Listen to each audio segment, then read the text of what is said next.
Recording is on.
Sorry, Favor, can you hear me? I'm not seeing any thumbs up. Nobody's responding.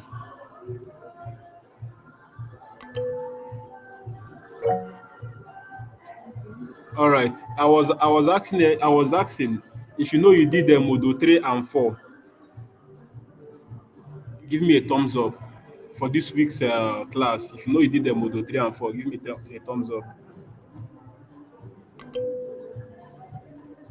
That's good. From Zara. All right. Any other person?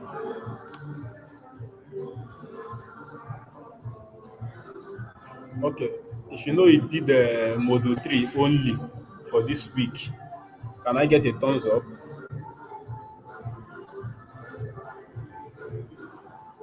Recording is on. No other person?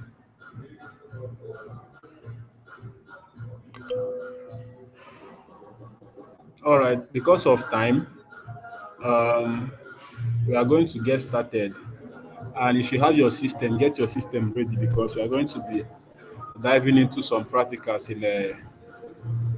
in this review class. So, like I said last week, there's a whole lot to be done. So, but we are going to be taking it one step at a time. So, I'm going to be sharing my screen now so that we can get started.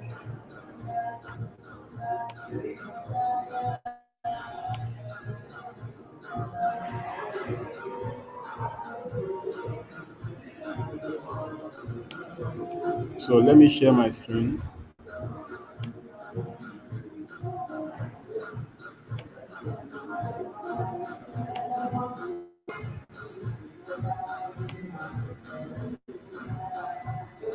If you can see me, if you can see my screen, give me a thumbs up.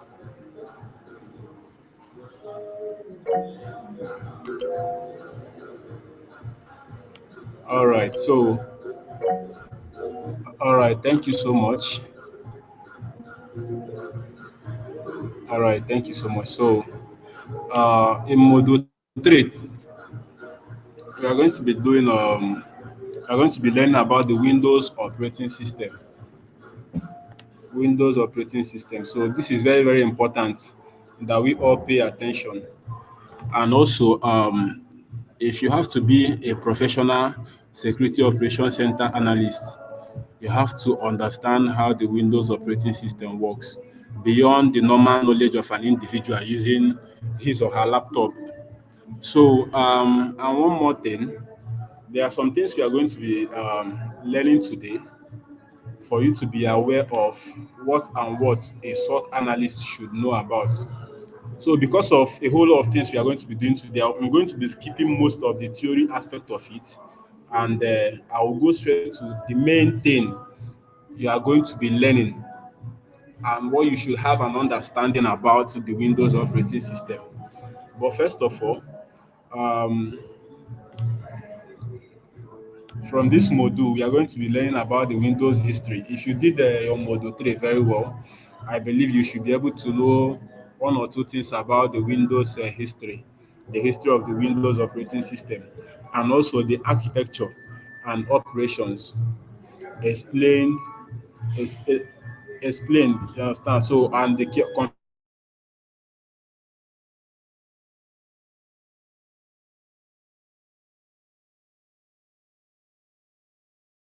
so, okay, I will skip all this.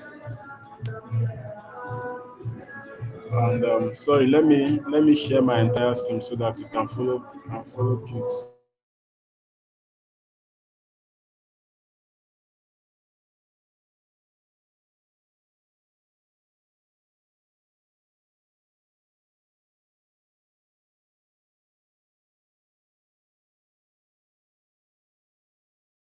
By the running processes in your Windows.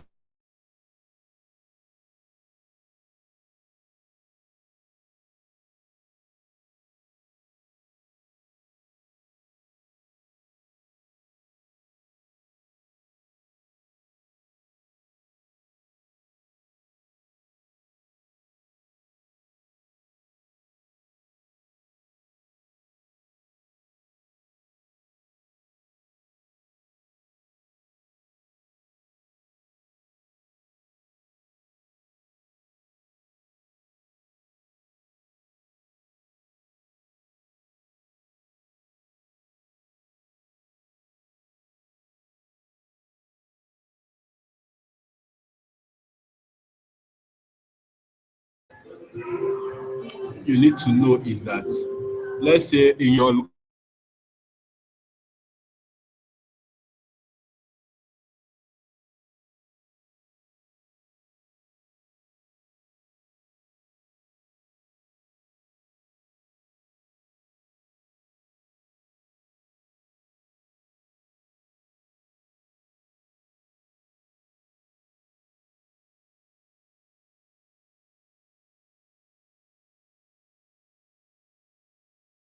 Windows in our background screens. So this particular one,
so like I was saying, sorry about that.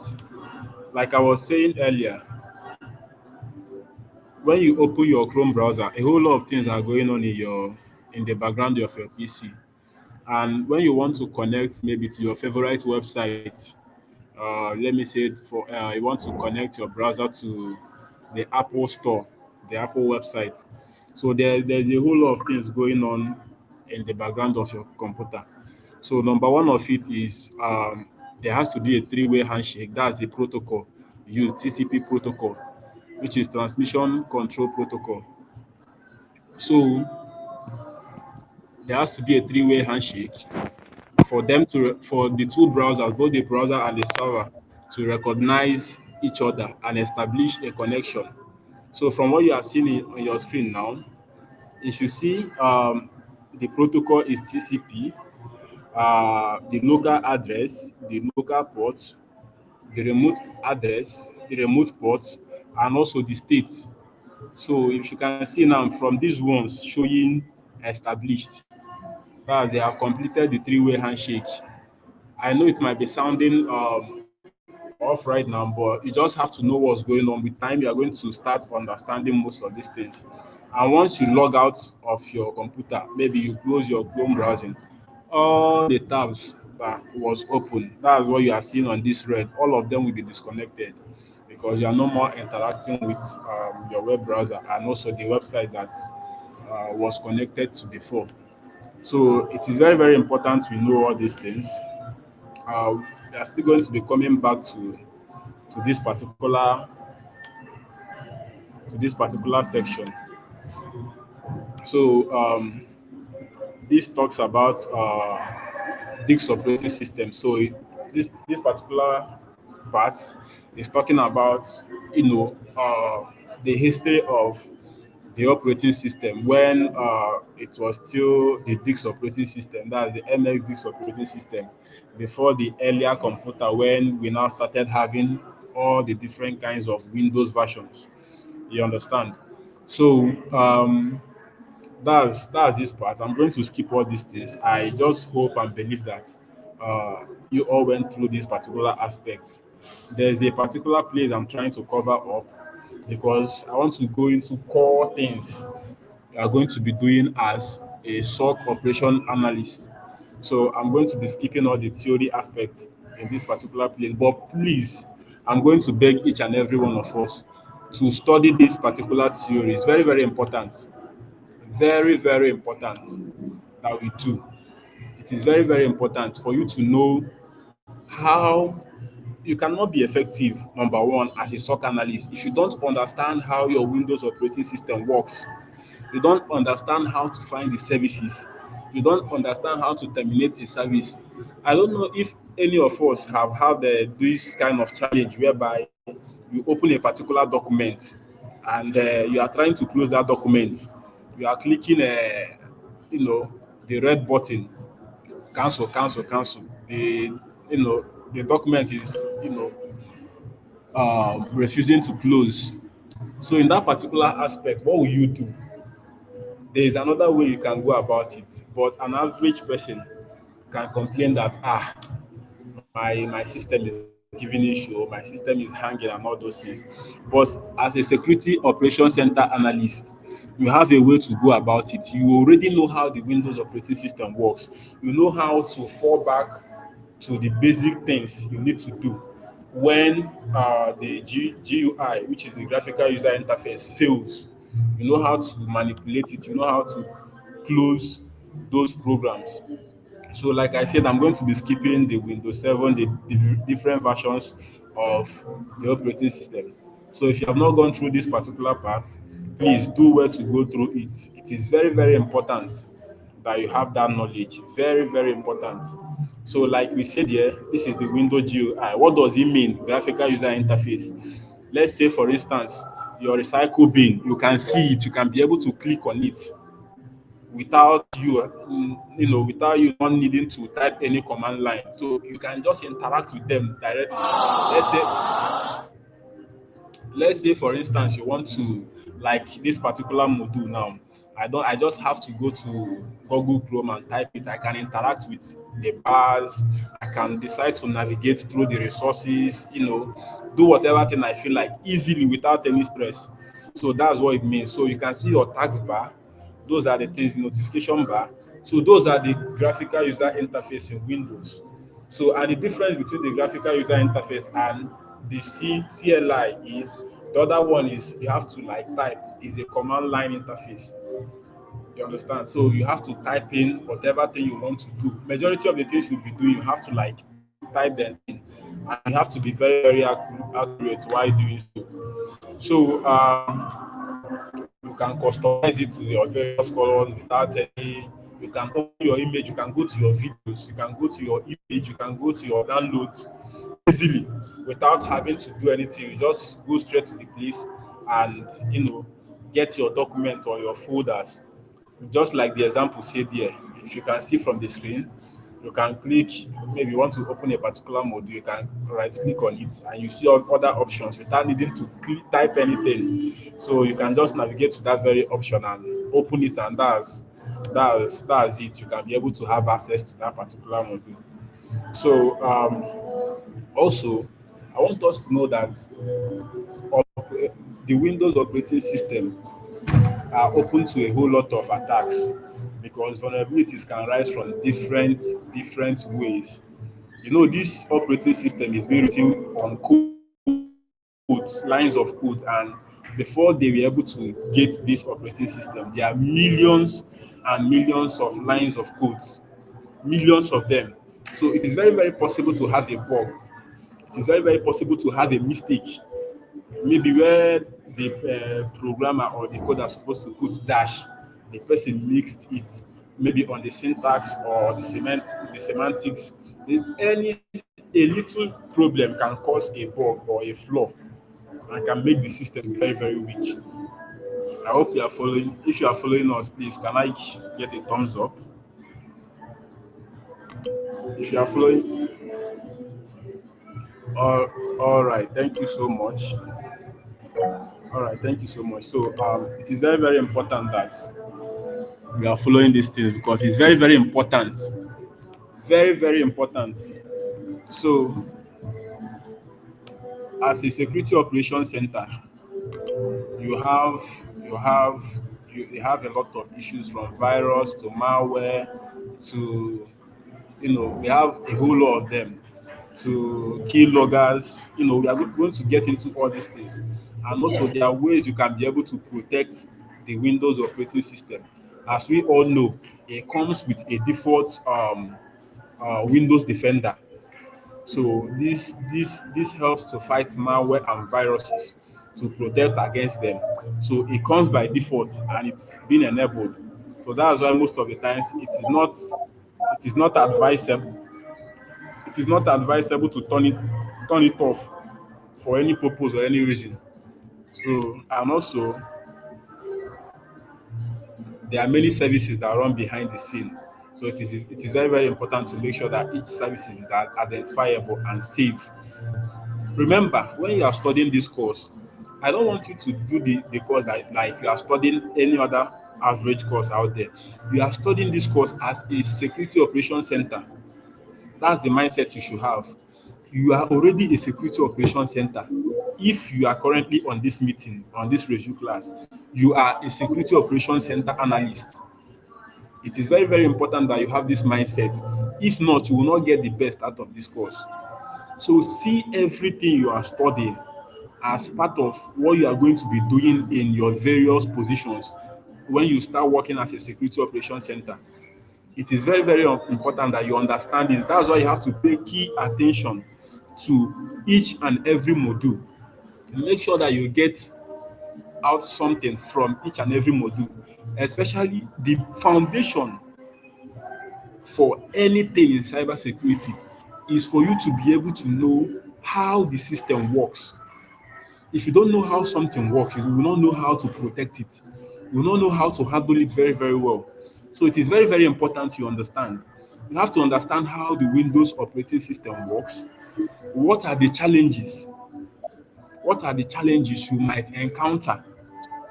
And how are these things, what are the vulnerabilities associated to these things? So those things are the first thing you have to ask yourself as a security operations center to help you to, protect against these things. It is very important. So we have the encryption, when you start working as a security operations center, so confidential data are being encrypted. Only people that are authorized to have access to it are only the people that will access those documents or those folders. And also we have the security policies. Most of the things you are studying here, you can do it in your computer. You can set up your computer in the way you want it to function. But many of them are things you are going to be seeing on a large scale and in an enterprise scale when you start working. Like the security policy that we are talking about now, we have, I believe that some of us might have come across the name domain controller. domain controller. So this is like a system or a group of systems that ina jaraban controls. kok na fara samuna. So these are like Wallahi. system where, please, I don't know, can we just mute our mics so that we avoid the distractions? All right, thank you for that. So a good security policy must be configured and followed. Many settings in the Windows security policy control can prevent attack. So there's this saying we normally say that there's this saying that we normally say that an attacker can afford to make mistake so many times. Please, can you mute your mic?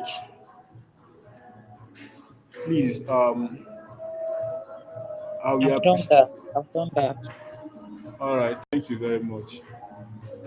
So there's this saying we normally say that an attacker can afford to make mistake many times, but a cybersecurity professional only needs to make mistake once, and that one mistake can cost you millions. It can cost your company its reputation. It can cause you to lose a lot of customers. That's why mistakes are not an excuse in this particular field. They have to be up and doing. So that's why you have to understand the fundamentals. Because if you don't understand the fundamentals, you might not know how to handle most of the challenges or problems you'll be encountering on site or while you are working. So we have the firewall also. So the firewall, don't worry if you don't understand this thing, just keep following up. You understand? So with time, you start getting familiar. Just know the terms we are using, like the firewall, the security policy, the file and share permission. Just and I will also say this before we continue. I will say this: please have your notes. Buy an A.T. leaf or a jotter dedicated to this very course. It is very, very important. Don't just assume you can carry everything in your head.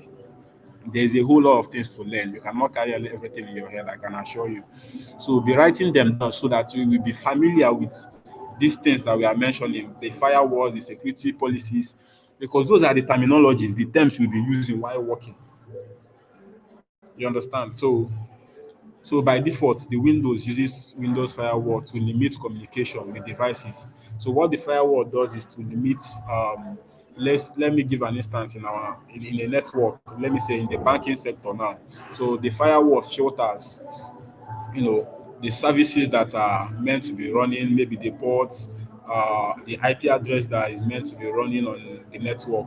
So and if it notices anything that goes contrary to what it was configured for, it will block that particular connection or that particular port, or it will flag it. So it is very, very important to review firewall settings periodically to ensure that the rules are still applicable. We don't assume things in this particular field. Don't assume. A firewall can decide to be given an issue and start recording, incorrect logs. And if you don't take your time to be reviewing these things, the settings, from time to time, it might, bring a challenge. So we have the file and share permission. So let's say, for instance, in the banking sector now, we have the marketers, we have the operations, the tellers. So if these people are meant to be accessing files, so you have to group them and give them 5 permissions so that they can only be restricted to the files that they have access to. They cannot they won't have the permission to jump into marketing group or the files that are meant for them. So these things are one of the things you are going to be doing. So you are going to be granting permissions. You create a group, you give them the access. They can access this group, access the resources that belongs to this group, and it will only be restricted to them. So another thing is weak or no password. One of many attacks that has happened in the past now that have cost companies millions are weak or no password. Some people use the default password, the manufacturer's password. Let me say now you bought a Cisco router now or a Cisco Meraki, firewall and all those things. Maybe you bought it now and the default password, you see a whole lot of people that a lot of companies, their IT teams, they didn't change it. They just left it that way and be using the default setting because they don't want something they will start thinking about or start forgetting and all those things. And it is very, very, very, very, very critical. It's very, very critical when you do that because one of the first things that an attacker does is when he wants to access a particular server or a network, they will try to use the default because everybody knows it is a default setting, it's a default password. They will try to impute the default settings first, the default password first, and you just see the person will just gain an access and start controlling a lot of things. So another one is log in as administrator. When a user logs in as an administrator, any program that they run will have the privileges of that account. This administrator's account is very, very important because once an attacker gets access to an administrator's account or is able to compromise an administrator's account, that system, he now takes charge of that particular system. He can execute any program, he can do anything, he can shut down the whole system. So it's very, very, very important. So it is best for you to log in as a standard user. Then anything that requires administrators' privileges, you are going to put in the administrator's password and access it. After that, you still fall back to a standard user. So when you are working, I know a whole lot of us now in our computers, we all log in as an administrator because it is our computer. Even though it's not safe, it is our laptop. But when you start working as a SOC analyst, because that's where I want you to be thinking from, it is very, very critical for you to log in as an administrator and be working and operating in your day-to-day activities as an administrator. Log in as a standard user. Then, if you need any privileges of an administrator, you use the administrator's password to accomplish those tasks. It is very, very important we understand these things. So we have, okay, I'm going to skip most of this because of time. I believe, please, I will encourage each and every one of us to read this. If you can see, I've done this thing many, many, many times. Not just now, I've done it many times to understand it, but because of time, I will encourage us to go through it. It is very, very important because this is the foundation. If you don't do this foundation, when you go into the field, you'll be having a lot of challenges, a whole lot of challenges. So we have the Windows file system, we have the EX, FAT, we have the hierarchical file system plus, we have the extended. I'm still going to come back to all of this when we start, making use of most of them. We have the NTFS. So these are some of the ones our the current systems are using, new technology file system. So when you want to partition your file and all those things. So this is what I'm talking about. Partition boot sector, we have the master file table. So all that. So I'm going to be skipping these processes because of time, but we encourage us to. There's a whole lot of things we are covering up today, and I want us to do some practical so that I can show you guys what we are talking about. So please go through this. You can see, you can go through the book, the services, the startup, the tools, for you to understand what they do and why you are doing so. Please go in your system and also practice it. So practice it, please. I will encourage us to do that. It's very, very important. So let me skip all this so that we can. I think we have a whole lot of things to cover up. Okay, so run as an administrator. It is not advisable to log onto your Windows using the administrator's account. We talked about this already. So because once an attacker hijack this account, they can decide to log each and everybody out, change the password, and do a whole lot of things. And they can take charge of the computer. So for instance, now if you see that if you want to, let me say for instance, open a particular program, let's say the PowerShell. So you will see the option of run as an administrator. So those are the things. So once you run as an administrator, anything you are doing, you just like execute it. You just execute it without any. So anything you do, You just execute it without any hassle or anything. So we have the local user and the domain. So you can log in as a local user. So here are the ways we are going to be doing all these things you are seeing in the on your screen. So once we get to the lab aspect of it, so that we can be able to understand it better. So we have the CLI and we have the PowerShare. So once you are using your Windows, I know most of us before now we have not, even opened the CLI or even know that we have something like PowerShare, or even if we know, we have not used it for anything. So because these are the text based. So before you ask, what's the difference between a CLI and a PowerShare? Okay. So can someone tell me the difference between a CLI and a PowerShare? I would like to hear from at least a one person, so we can understand what a CLI and a PowerShare is. Anyone?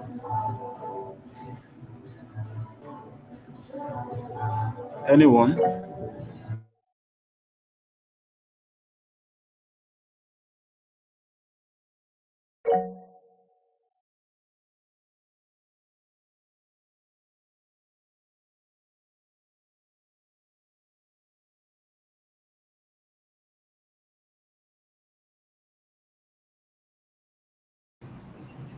I think it's like Bashir wants to answer the question.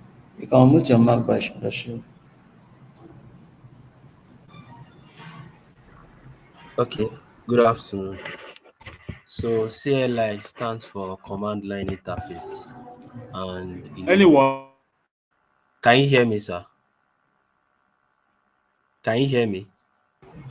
Yes, please go ahead. Go with you. Okay. I said CLI stands for Command Line Interface, and it's basically your terminal where you can run um, Bash scripts, PowerShell scripts, ZSH scripts, and the likes. Why PowerShell is it's the um, Microsoft version of Bash, and it's their main it's a scripting language used by Microsoft um, to make Windows configurations or Windows changes, and it has a PSI extension as we know it, PS1 extension as the file name.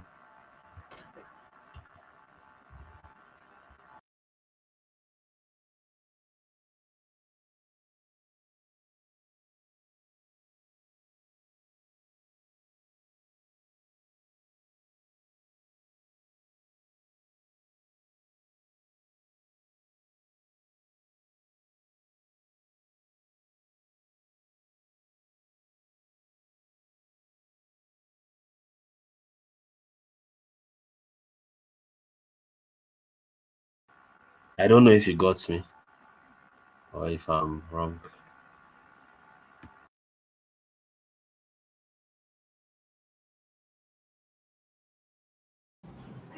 Hello, Joshua, are you still there?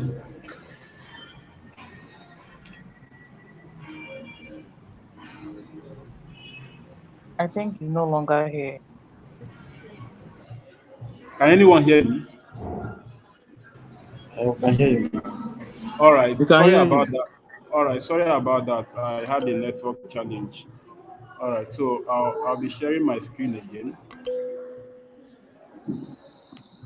so that we can continue.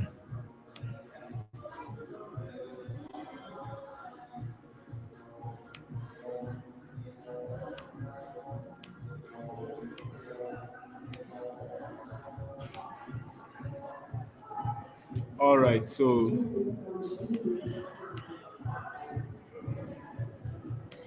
I was asking something earlier. I said that who can help us differentiate between the CLI and the PowerShare? Anyone?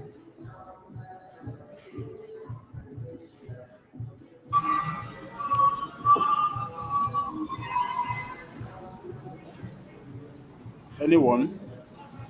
Actually, Bashir gave an answer to the question. So maybe, Oh, Bashir, please, you can repeat yourself. all right. Please. Okay. Sorry about that. All right, sir.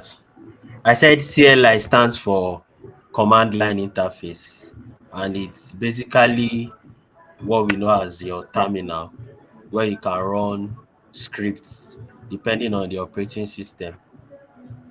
Scripts, if it's a Linux system, your CLI, your scripts will be a bash shell. But if it's a Windows system, your script is going to be a PowerShell script. So your CLI is used to run tasks, background processes, used to check for CPU usage, used to check your working directory and other things like that. So PowerShell is peculiar to only Windows, while shell script is peculiar to Linux. They all run on a command line interface, which has for CLI. All right, thank you so much, Bashir. But you really did a good work. All right, but you know that we have the CLI in our Windows system. We have the command line, yeah, the CMD in our Windows, and also we have the PowerShell in our window. So what does it tells you? It tells us that okay, let me just go straight. The command line, let's as we all can see, if you can see, we have the command. This is the command line interface, which is the CMD, and as you can see, Hello, I hope you can Joshua. share. You can see my screen. I don't think you're sharing your screen. Am I not? Oh, sorry, Yes. sorry. Okay. Let me just share the entire screen so that you can follow me.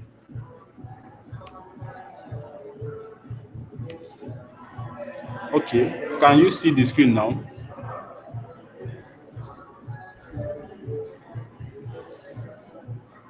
Can you see my screen now?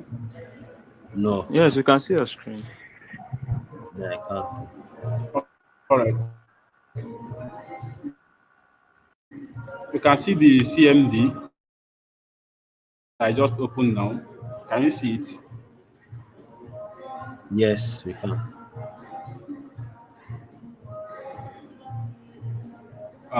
This is a command line interface like we saw in this particular place now. So we have the cmd.exe. So and now if you check, we still have the Windows PowerShell.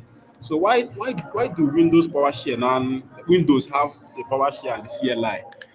Okay, the truth is that when before now the CLI was first invented, to be used in Windows, but as time goes on, they now have to invent the PowerShell.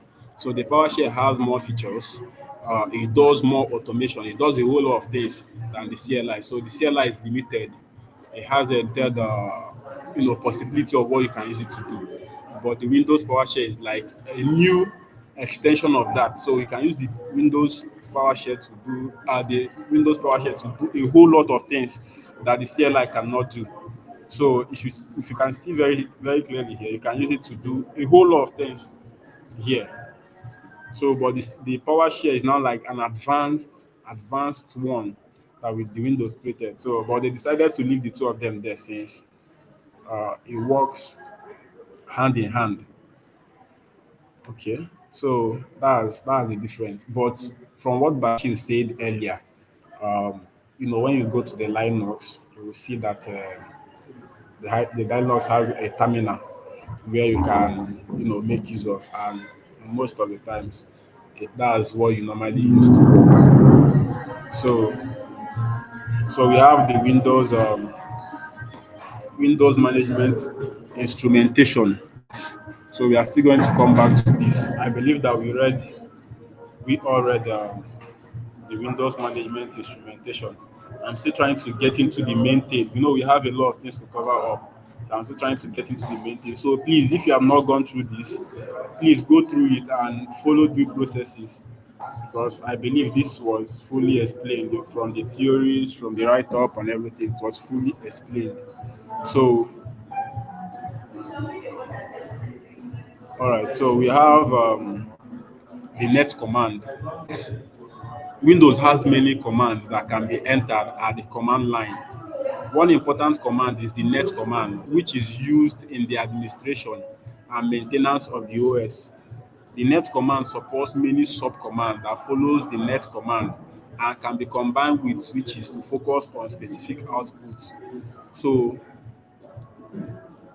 here you can use the CLI to try most of these commands.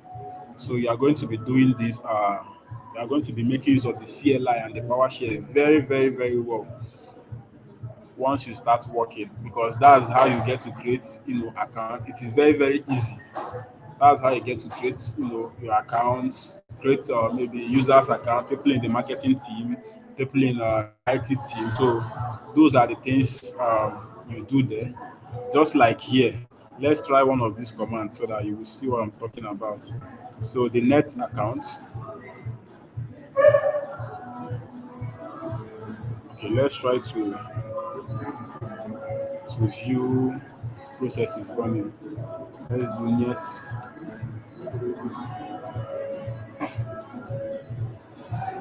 So it's still coming up. So like we said before, you use it for a whole lot of things, a whole lot of them. There's a whole lot. So you can open while you are reading. Please don't be in a rush to just read and go out. It has a whole lot of practicals you can cover up.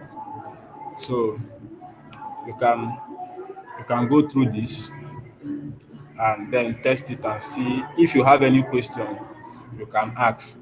All right, so we are now getting to the part I want us to focus more on. So we have the task manager and the resource monitor. So they are very, very important and useful tools to help an administrator to understand the many different applications, services, and processes that are running on the Windows computer. So it provides insights on the performance of the computer, such as CPU, memory, and network. If you have a malware in your computer, what the malware will first of all do, depending on the type of malware is, they will first of all want to overwhelm your memory, your RAM. They want to overwhelm it, even your CPU.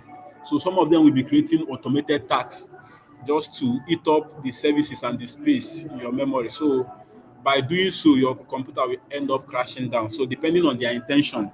So if you have heard about the uh, DOS and DDoS, so that's what they do. So they will create like tasks that will eat up the resources of that particular computer. And by doing so, they will end up shutting down the website or making the website inaccessible for users. So if a legit user now wants, let's say for instance, now you want to buy something in Temu. Temu is popular, so we all know Temu. And you are trying to access, maybe now Temu is experiencing a DOS attack or DDoS attack. So you see that a legit user will want to use Temu. And you'll just be getting connection timed out, connection timed out, connection timed out. Reason being that the server has been overloaded and you can't there's no resources again to allocate to new users for them to be able to have access to the sites. I hope you understand. So that's when it comes to your computer, the task manager is number one thing. That's your first line of troubleshooting. Let's say for instance now your computer has been slowing down, you don't know the reason. You want to investigate. Let's see, you are not seeing anything that is doing the computer. You want to investigate these things to know how far. So what you are going to do is you are going to open your task manager, because everything running on your computer are being classified, and at the back end they run as processes, they run as services, as applications. So when you open your task manager, like the short you are seeing here, we see here, so you see processes. For instance, now open the Chrome. Now we are in Chrome. Let's open our own task manager so that we can see the difference of what we are talking about. So this is our task manager. I hope we all can see that. So if you can see now, Chrome now is open, and we can see Chrome here, and we can see that Chrome is taking more resources. If you can see if you see where my pointer is, 699 MB. So Chrome is like the resources allocated, the memory resources allocated to Chrome is more higher. So you can also open it and check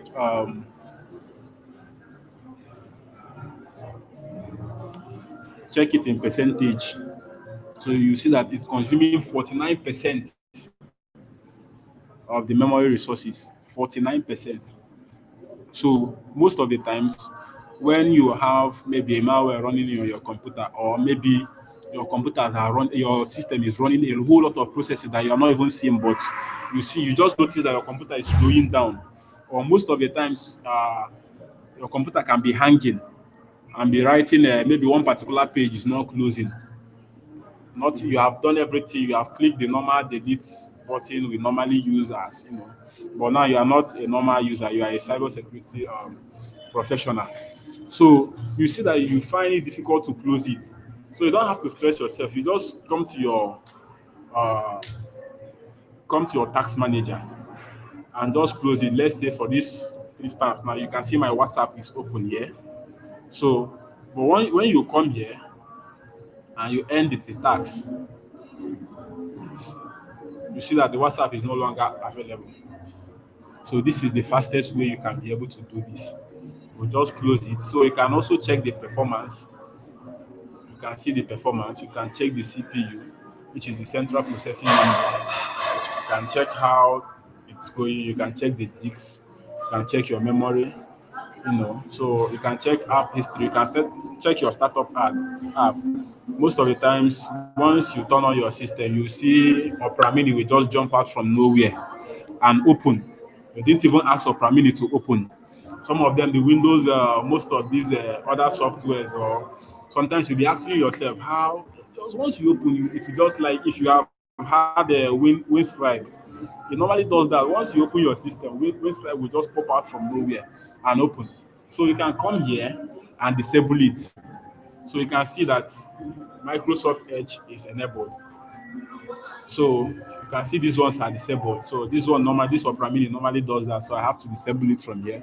So once you open your system, you can be able to, you know, avoid those pop-ups that normally opens once you turn on your system. So you can also see the users, the people that are logged in your computer. Maybe there is another person that logged in your computer. You can come here and check the user. So you can see that I'm the only person logged in, which is the SPS. So you can go and check the details also. So you can check the details of all the services. And if you notice very, very well, this PID, which are the like an identifier. So they use as a unique identifier to identify each of the processes and services running on your system. So for instance, now as a operation center, most of the times you might want to work on a particular service. Once you have the PID, the unique identifier, you can use it to maybe open it via the CLI or close it via the CLI. So we are still going to get into all those things. So like I said, we have the service. You can see all these things are services. All these things. And most of the times, let me say this. People that are doing scamming, people that are attackers, all these threat actors, they are very, very intelligent. Don't take them to be a fool, especially when they want to develop a malware for a particular organization. That's why you have to pay attention to all these things. Let's say, for instance, now they want to develop a malware. They already understand how the Windows operating system works. Most of them might even know it more than you, because maybe probably they might have worked in a company prior to before they now decided to become a black hat, hacker. They have worked in a company, even several or prominent ones. So if they want to, and they already know the processes that the Windows operating system needs for it to run smoothly. So for instance, now they want to, especially let me say, the security processes.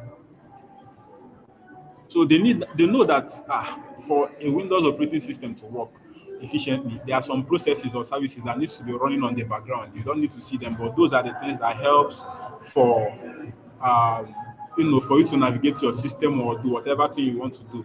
If it has an issue, you know that the operating system will be, misbehaving. So now, if they want to create a malware, what they normally do is they are going to copy exactly the name of that particular malware. They will copy exactly. Let's say, for instance, now they can come here,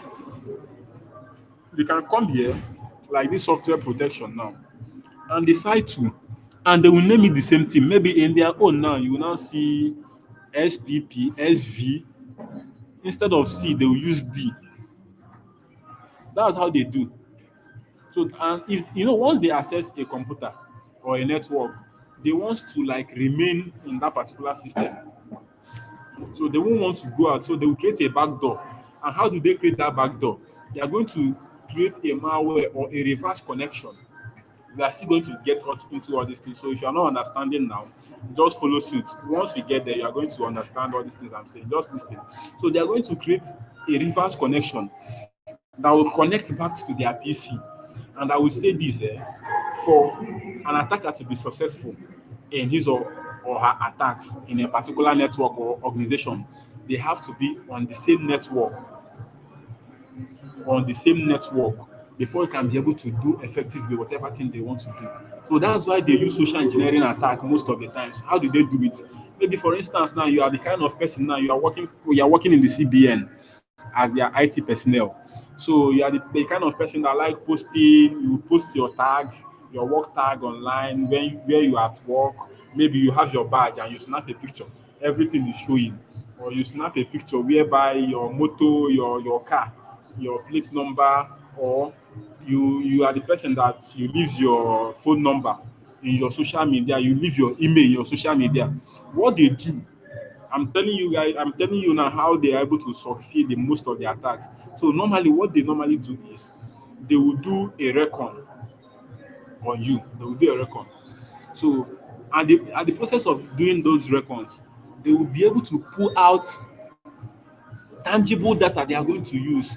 So most of the times, maybe in your email now, or you have a site, they notice that you have a site that you normally go to, you have fun, maybe you put all these things online. That's why it's very, very, you see many people, especially all these hackers, they don't have a social media presence because they know the dangers of those things. You don't see them post anyhow or put their personal data out there because most of the big companies that we are compromised, though these are how these things are being done. So if they know that you love one particular website, you keep on posting, you are following them up, they can decide to launch an attack. Or once they're able to get to you, they will redirect your links to their fake website. They will clone that website, redirect your link, and then when you put your details, they will get access to your system first or your email address. They can use a phishing scam, whereby maybe your email address is in social media. They can decide to send you a message that you have won a big contract, or there is this scholarship that you just won, or there is this job opportunity, job offer that you just got. And once you click on those links, they will prompt you to create an account with them. And most of the times, they might ask you to use your Google Chrome account or your Facebook, your social media, so you can use it to log in. And once you put your details there, those details you are typing at the back end, they are collecting those details. So most of the times, I will still get to the point where you can analyze the email and know the one that is a phishing email or the one that is legit. Some people don't pay attention. Some of them will use a fake link. You won't even know because you are not paying attention. You just click. Yes, what will happen now? You just click and then bam. And the surprise about all these things that they can have access to your computer today, and for the past 2 months, they won't even be doing anything. They will just be observing you. Everything. They can even turn on your camera and be watching what you are doing in your day-to-day activities and know how they will study how you are operating your computer, what you do. They will, and while they are in your computer, they are going to inject other malwares or viruses that would help them to stay in that computer for a long time. Even if when you discover them, They can use the back door, another malware that they injected in your computer, to have access back to your computer without you knowing. So these are why we should be very, very careful. So the task manager is, as a security operations center, is your first line that you use to troubleshoot.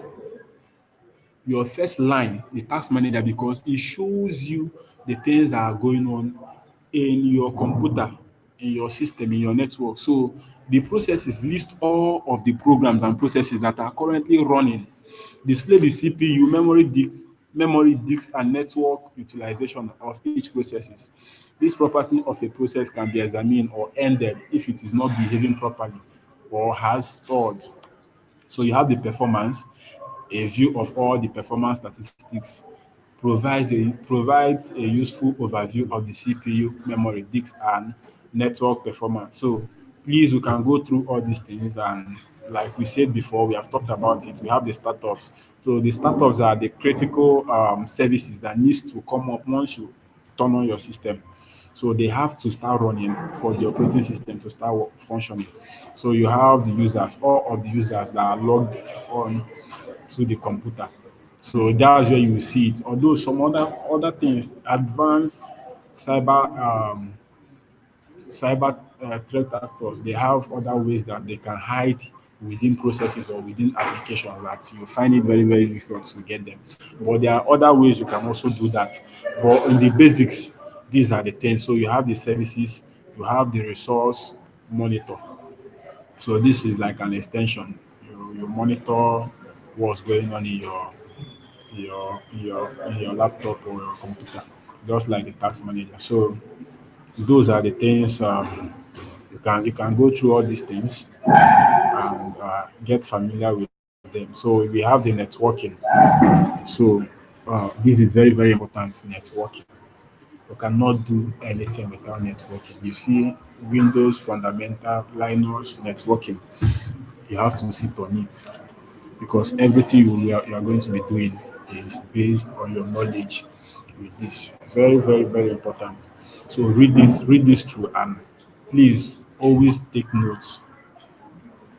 Always take notes.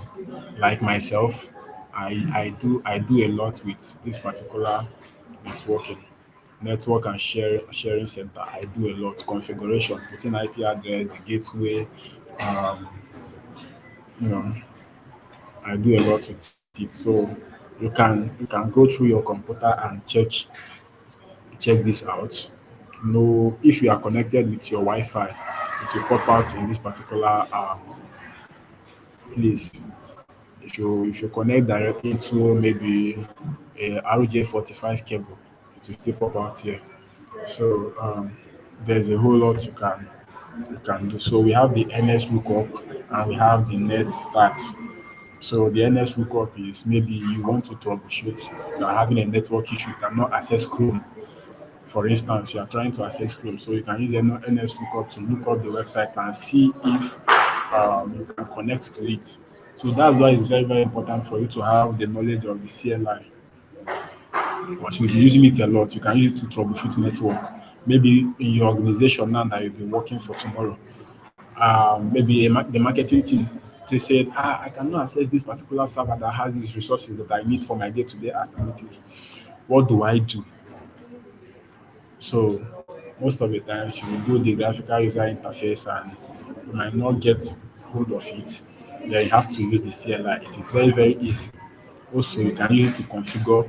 Like personally, I can give my own experience.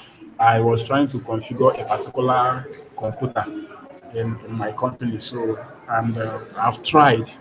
What the issue was initially was I was trying to put an IP address, the IP address that is tailored for that computer so that it can join the network. And there's a default IP address there. I don't know. I just reinstalled the machine and it came with a default IP address. I after deleting it, it will still pop up again. And it is not the IP address we use in our networks. I was very, very curious. I was like, how do I do this? I've tried, I've reinstalled the machine again, I've shut down the machine, I've done all manner of things. And back then, it was the first time I was encountering that issue. So what do? I don't see it okay. I let me leave the graphical user interface. Let me use the CLI. So what do? I have to force this. I have to force the IP address I was trying to use, which is my company IP address. I have to force it inside the system, and this is something I was not able to do on the graphical user interface.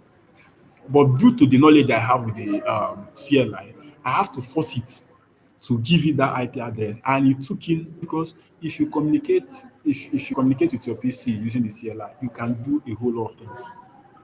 It just looks like you are communicating directly with the CPU. You can bypass a whole lot of protocols. So I was able to force it to have that IP address and delete the other one. So those are the importance of having the knowledge of the CLI. So you can use the Netstat to check active connections where you are connected. Please, I would like you guys to check these things out. Check it out. It is very, very, very, very important. While you are studying, please always don't be in a rush to finish the module 3 and 4. Also practice a lot. It helps you to, because those are the things that will be your portfolio when you are looking for your first internship. What have you done? Okay, you are in a video meeting like this, and they ask you, okay, share your screen and do so and so thing.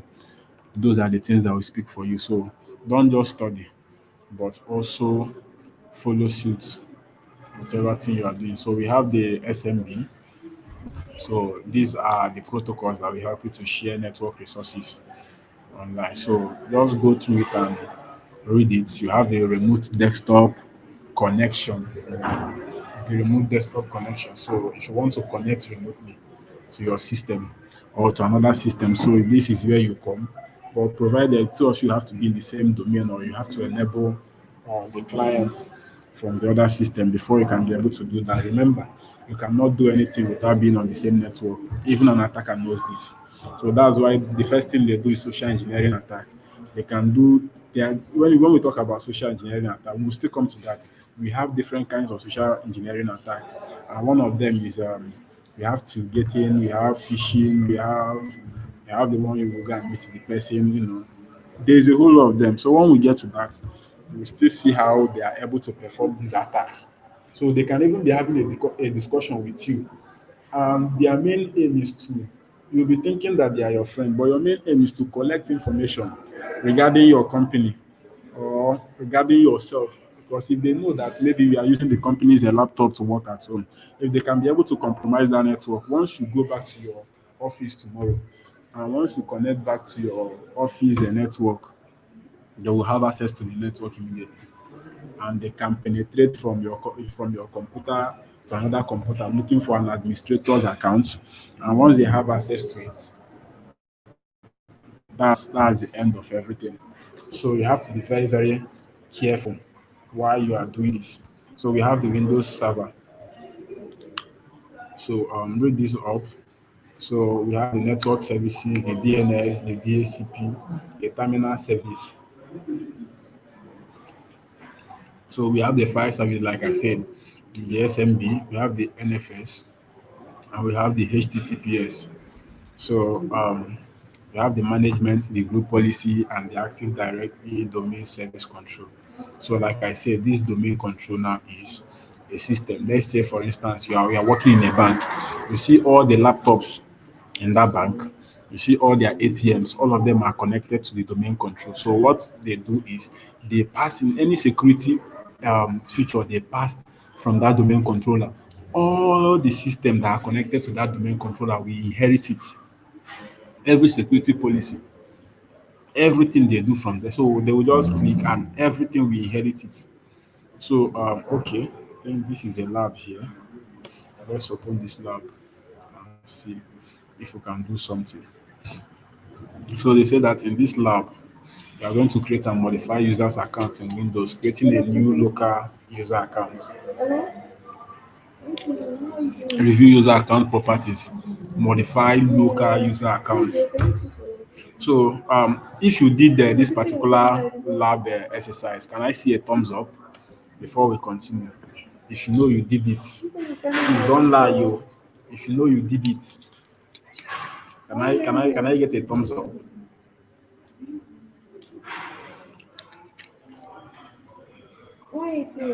Anybody? So nobody did the lab assessment. Anyone? Wow. Please, we have to. Good evening, Okay. instructor. Yeah. Good evening. Yeah, yeah, yeah. That window, I'm not quite familiar, but I've done similar thing in Linux operating system. That's the form of access control, So sorry, I RPAC. can't hear you. Can you raise your voice a bit? Sorry about that. Oh, okay. I see a window. I'm not quite familiar. Maybe I will start using that PowerShell. I've done similar thing in Linux operating system with RPAC. That's access control and permission with those users' accounts, stuff like that. Okay, you are saying you are able to do it in the Linux aspect of it. The Linux aspect, but I'm not quite familiar with these Windows.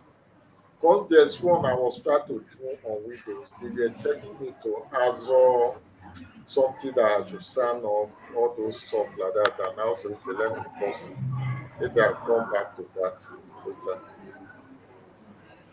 Okay. Thank you very much. But it's very important the Windows is like if most majority of Okay. the laptops or the systems outside there, even the one your marketing team uses, are being done with they are not using Linux operating No, system they now. are So using Windows. Almost, I know yeah. Windows is the most popular operating Yeah, system. so that's why it's very important. So that when you are troubleshooting, you can be able to troubleshoot effectively. So this is what this lab is talking about is for you to be able to create a local user account. Let's do that. Let's do that now so that you can be able to see how it's been done. So I'm going to do that now. So you guys can follow me up.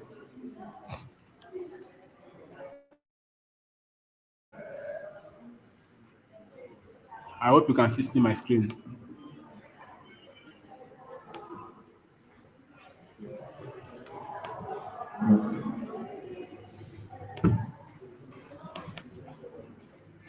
Alright, still not responding. I'm not responding.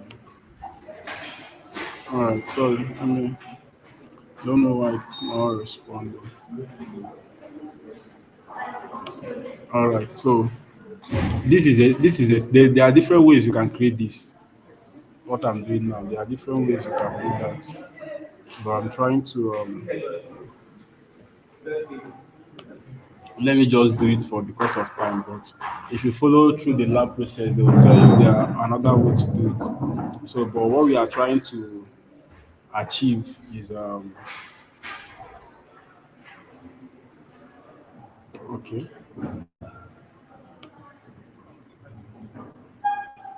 So what we are trying to achieve is to create a local user, so we can be able to understand how how this is being done. I hope you guys are following up. So let me create it as user one. I will not put any password to it. So now, if you can see now, we have created this particular user account. We have created this user. So I might not be doing is now a standard user, if you can see. Then now let's go to I want us to because of the nature of most of these lab, some of them will require you to turn off your PC, some of them will require you to log off and all those things. So I might not be doing a whole lot of that because we are in a meeting. So, but I want to show us what we can do. See the account that I created here. As you can see, this is the account. So if we go to property, go to security, you see the account has limited access. I hope you guys can see. It has limited access because it's not an administrator's account. But this is an administrator account. So if you go to property, You go to security. So you go to XPS. You can see that this one has a full control administrator. It has a full control. You can see. So this one now, this user now, you can actually make this user to have administrator privileges. You can even make it an administrator. So you just come here, make it an administrator and said, okay. So whatever properties or files or whatever the administrator's accounts can do, this user one can do it now. If not because of, please, I would like us to practice this. If not, because I would have loved to log out so that I will show you guys, but I don't know because of the meeting, it might not be possible. But once you create these accounts, test it.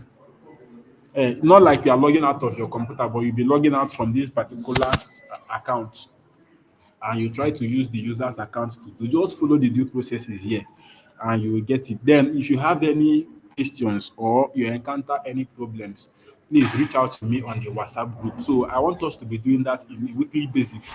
Maybe you have any challenge or anything, let's tackle it.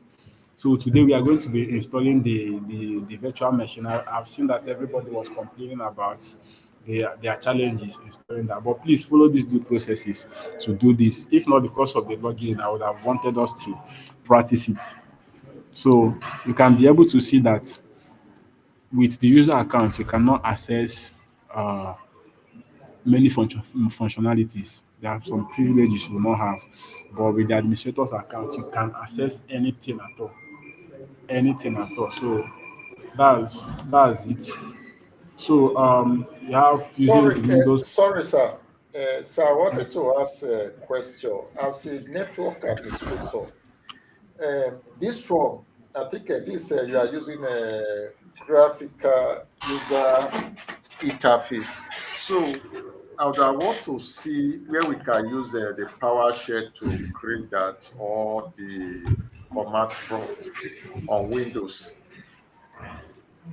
We are getting to that. Don't worry, we are Oh, going to do all oh, those things. We are oh, okay, getting to all that. right. Oh, So we have both. Go ahead. okay, because this one, I know this right from the time I got to laptop when I was in school. You know, that one. Okay. That you can create a multiple user, even a guest user on your laptop, just to use all those was. Yes. Thank you, sir. All right. No problem. We'll get to that. So Okay. anything you can do with your graphical user interface, you can also do that with your CLI. Just know that you can even do more with your CLI than you can do with your graphical user interface.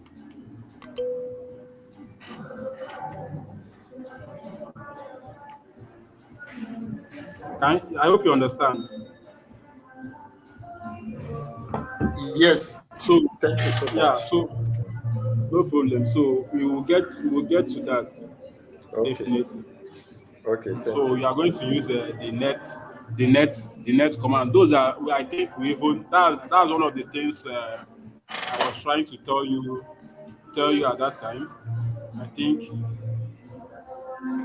when we talked about the net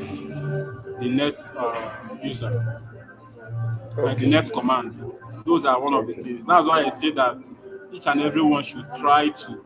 We might not be able to cover everything, but each and every one of you should try to go through. If you can see very very well, see the command prompt, see the description on your screen. So the net account is used. The description: set password and logon requirement for users. So you have the net season, you have the net share, we have the net stats, so we have the net view. So you can use it for a whole lot of things, even to create a user. You can use it to do that. So if you want to create a user, you do net user, net user. You understand? So you now select the username and the password. Once you do that, automatically you create a user. We'll still get back to that. Let's just run along and we'll still do that because we have a lot of things to cover up. I just wanted us to um, go go through some major things before we can be able to. So so now we talked about the PowerShell using the Windows PowerShell. So you can do a whole lot with the Windows PowerShell, a whole lot more than what you can do with the CLI. So and Windows PowerShell is very, very will I say sensitive. You have to get your commands right for it to work. You have to get it very, very right. So I would like us to try. I don't know. Has anyone tried any of this lab? I want to be sure because it's very, very important. I mean, you can. We know we talked about we are going to be doing the installation of the VM this week, so I'm expecting everyone should have done the Windows side of it. Have anyone done anything on the lab?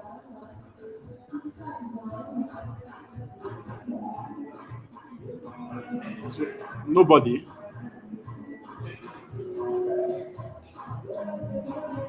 So there's a whole lot you can do with the CLI, and there's a whole lot you can do with the PowerShell. Like you can get your IP address. There are two ways you can do that. You can decide to go to control panel, network and sharing, and you go and get your IP address details. You can also do IP config on your CLI, and you get your IP addresses also. So anything you can do on your CLI, you can do the same on your GUI, your graphical user interface. So you can also troubleshoot network. You can also clear your recycle bin. Just the normal way you go to your recycle bin and clear it. You can do that with your CLI. And these are the command lines are in these pages. That's why I want us to practice like this like in our PowerShell. You can clear your recycle bin. All these commands are already in the course. Remember, I expect each and every one of us to do this practice on or before we get to. I expect each and every one of us to do this practice on or before we get to what is it called? Um,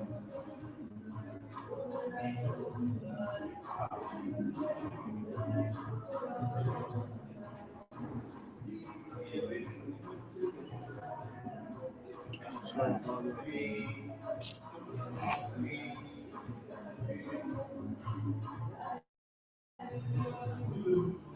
I hope I get it right. I'm not sure. Am I making mistake on the spelling? Recycle bin. Clear recycle bin. Okay, I made mistake on the first spelling. Should be recycle bin. So you can see it will prompt for you to. Are you sure you want to clear your recycle bin? You just press yes, which is Y for yes. And as you can see, clearing recycle bin for all drives. So this same thing now you can do the same on your graphical user interface, where you go to your desktop and you see the recycle bin up at your top left folders, and you can clear that. So anything you can do that, but it's very, very important to understand the PowerShell because in the industry we'll be making use of the PowerShell a whole lot, especially when it comes to troubleshooting. So maybe we'll still like bring when we get into full practical, because we'll still get to them, we'll be seeing all these things. And even though it can be overwhelming, but you should try as much as possible. Those commands, don't think you can carry it with your head. So just write it down and be practicing it. With time, you will get to know a whole lot about it. So we have talked about the Windows Task Manager. So you can do more reading on that. So we have talked about the monitor and manage system resources. So how you can manage your system resources and all that.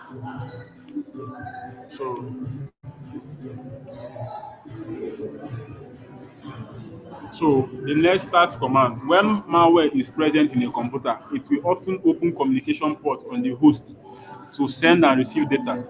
So the next start command can be used to look for inbound and or outbound. So anything that has to do with network and communication, use the next start to do that. So and once you type it in your command, It will list all the whole TCP active connections, which is what you are seeing here. Please, the class, this particular certification assumes that you don't know anything at all. So it is very, very important. You might not be able to cover a whole lot of things. So what I want in each of our review class is, once we start, bring in your questions. If everybody has gone through this module and you have any particular place you want me to maybe lay emphasis on, because of time, I will just go there to do an in-depth study or challenge. So the reason why I just have to do this very week is for us to do our installation of our VM, so that I'll be very, very sure that your VM are set. You can navigate through your Linux, you can navigate through your Windows. So you have every resources you need to start practicing, so that once you get to any lab, you can start practicing immediately. So that's that. So we have the event viewer. So in your Windows operating system, so there's a place, the event viewer, where you can see log files.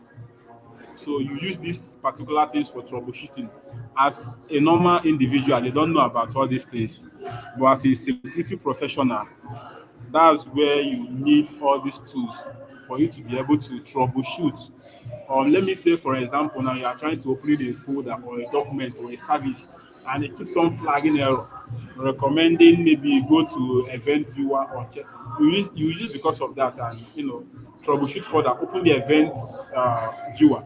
You will see a whole lot of errors. You will see them. Some are in red, some are critical. So you use those opportunities to check what might be the issue, and most of them will give you a description of what the issue are, so that you can have a headway when you are troubleshooting your issues.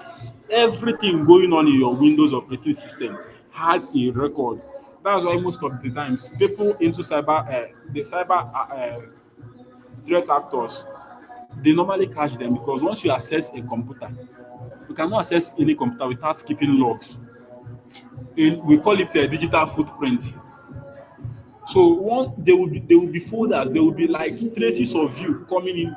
So if you are not, it's only a few of them that will go, that can clean their tracks, but even with that, you still leave a digital footprint. Once you access any browser, things are going on in the background. Once you are operating on your system now, once you are doing anything, once you are in Zoom meeting, all these things are being recorded. Let's say, for instance, in a banking sector now, you used your system maybe now to be watching YouTube videos instead of your normal activities, and these things are being connected in their network. All those things you watched, those YouTubes, it will be showing. All of them will be showing from the back end, because even though you think that nobody is seeing you, you just do it and close it and you go and clear your Chrome browser. It stores somewhere. Have you asked yourself, after deleting your pictures or deleting something from your computer, your folder, maybe you are hiding a folder or a picture, after deleting it, in an individual's mind, you think that it cannot be recovered. Have you asked yourself, after I delete this picture, where is this picture going? Is it like totally deleted from the system? No, it is not totally deleted. There are some places in your hard drive where these things are being stored. And with special softwares and special tools, it can be recovered. So everything you do is being recorded. And when you try to deny it, they will show you, was it not you that logged in, and even tell you what you did, even while you are still logged in. So I was working with a backend, one of my company's backend one day, so on a system. So so they were the one, they called me, I was discussing. I told them the issues that I was having in that particular system. So they went to their log file in that particular system. They said, okay, I have done this. I opened the network and share. I did this in the network and share. I did this because what their event system and other, log management system does, it will be recorded. If you open YouTube, it will record that you open YouTube. You watch this particular, it will just be leaving those footprints there. So this also helps you to troubleshoot further in whatever thing you are doing. So because maybe now your system is having challenge or wants to crash, you have the security events log, so it's been classified. So if you can see from this, you have the application, you have the security, you have the system, you have the Windows, the administrative, and a whole lot of them. So that's that's how it is. So you have the Windows update management. Like you say, no software is perfect. No software is perfect. So even the Windows operating system, most of these softwares being developed might have a zero-day exploit, a zero-day vulnerability. You will not even know.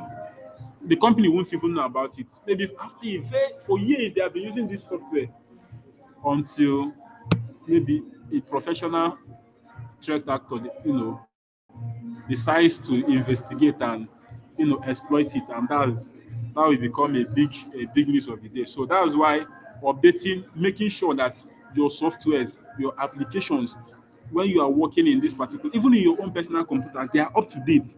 Because what the Microsoft does that, if they notice every day new ways, new strategies, new ways these threat actors wants to use to exploit systems and network are coming out every day. Even with the rise of AI and artificial intelligence and other methods and quantum computers, so many ways to bypass security protocols are coming out every day. So what do they do? They are cybersecurity professionals being hired by this big firm, and also troubleshooting, making adjustments, making sure they provide up-to-date patches based on what is currently happening. So for instance, now you check your system now and you see that WhatsApp now asks you to update. It's because they are trying to fix a bug.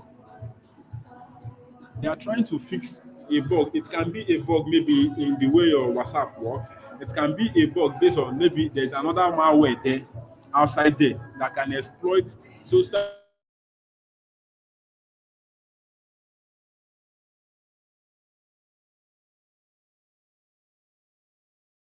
and fix the bug and that's that's the thing about that.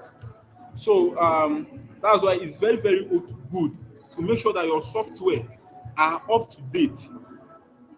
All of them are up to date.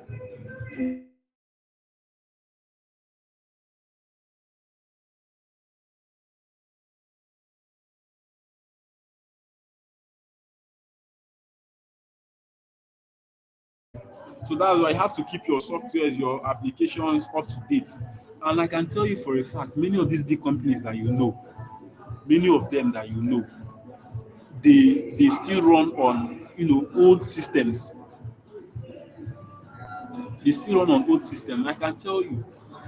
So you are now coming to fill in those gaps to make sure that their softwares are up to date. Because one of the things there is that it will get to a point, maybe Microsoft will now say that we are now migrating because of the security, the flaws and how threat actors are now maximizing on this particular strategy.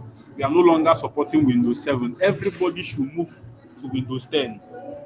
And once they stop supporting Windows 7, they will stop developing security patches, making those systems to be vulnerable. So now, a lot of people will not migrate. They will still want to be using it because it's convenient, but knowing fully well that these things are exposed to attack. So that's the challenge about this thing. So once you are studying this thing, see the gap that you are coming to fill in. You are coming to fill a whole gap in the market, trying to help these companies to get this. They need hands. The one of the challenges are we don't have capable people that can do this, so they are short of staffs, and that's why you can see one person can be covering a whole company, one cybersecurity person doing. The person will do administrator, we do this one, we do this. That's the problem. So we have the local security policy, like I said. In the domain controller, you can set a security policy. You can allocate them based on the groups, the marketing, the IT, and also the privileges. This is where you can also set maybe after 3 attempts, they should log the person out. After three, this you can also set once your system is idle for let's say 1 minute, the system should require you to log in again. If we check very well, OPay does it. The security in OPay is very, very, very, very massive right now. OPay has a lot of security. So if you navigate your software, your OPay application, your OPay app, you see that once you log out and once you try to log in, it will require you to put your password again. So those are one of the things that this thing does to keep you and your organization very, very safe. Because aside you helping your organizations to be safe outside there, remember there are a lot of ways that threat actors can exploit even human beings, because they can do identity theft, impersonation. If you are the type of person that puts everything about you, there is a software. Because of time I might not get to it. There is a software that you can generate a new identity with somebody. So for instance, you are the person that posts everything about you online. I can decide to pick all those things, upload it in the software to create a new total identity. And the person will scam another person or defraud another person. And they will get to you, will be asking you question. Are you not so and so person? You say yes. This is your picture. This is where you stay. You say yes. This is your email address. You say yes. Your phone number. Yes. You were at this so and so place this particular day. You said yes. You'll be confused. Like you'll be very, very totally confused. But you don't know that these are the dangers of putting everything about you, sensitive things outside there.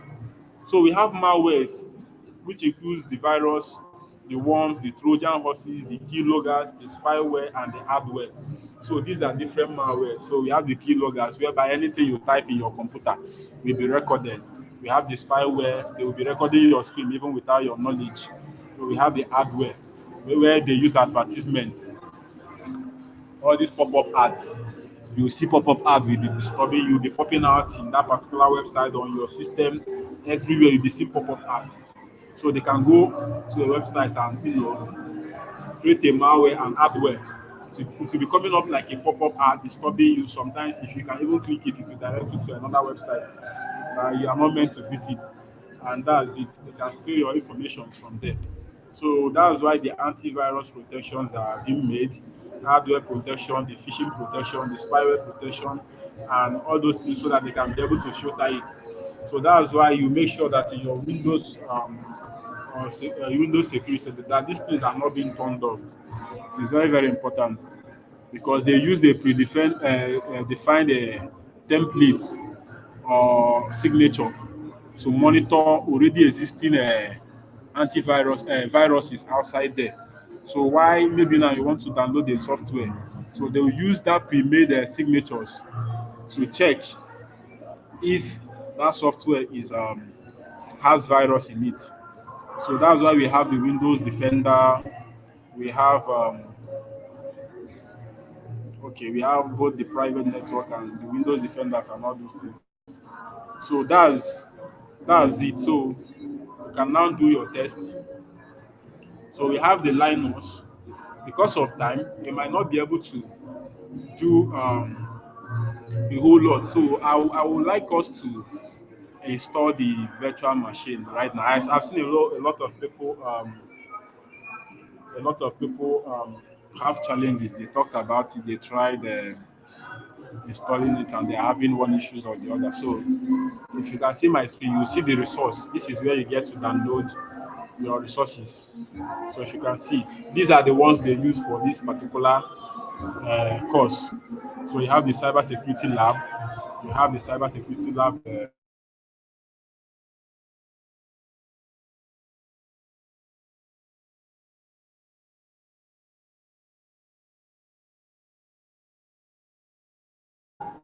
I want us to. I don't know how we are going to do it. Should I share my screen? What I wanted us to do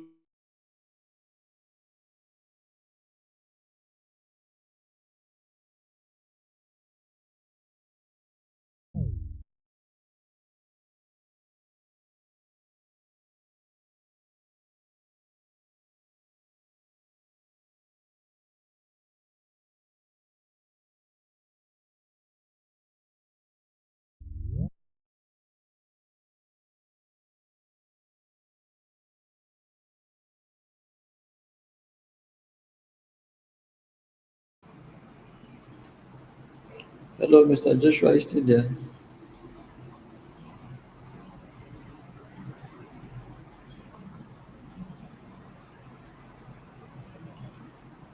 Hello.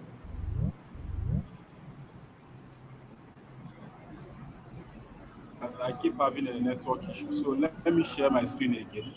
So like I was saying earlier, let me use my own. Although I've already installed it, why I wanted us to first of all install, download our own Kali and install is because this is their very own. The configuration has been done already, so it's very easy to install. Once you download it, you click on it.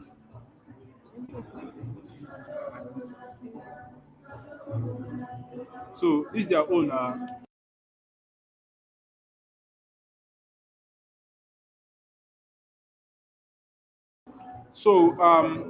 Their own is already pre-installed. So I hope you can see my stream. So I want us to dive into it and do that. Okay. Okay. Let me close this. Let me save. Okay. Let me save the state. Okay. I'll come back to it. So because I wanted us to,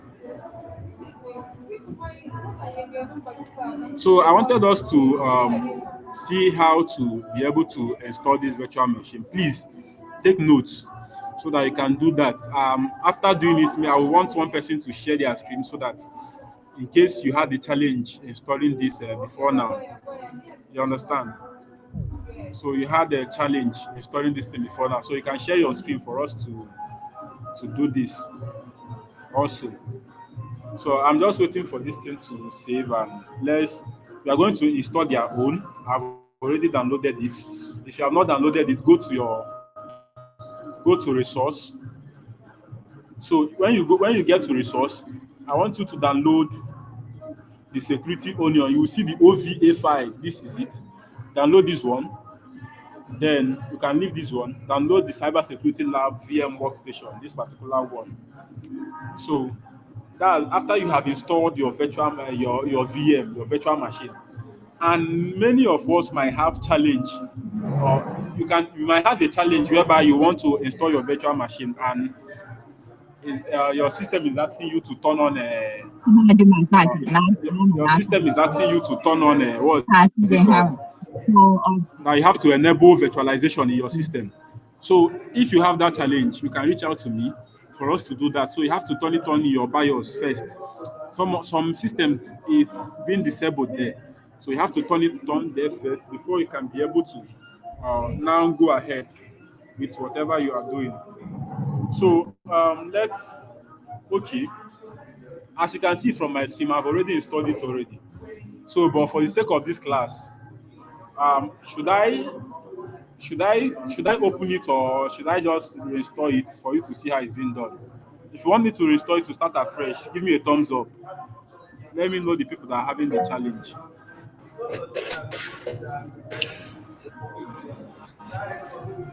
I want to see the people that are having the challenge that we are complaining about having difficulties.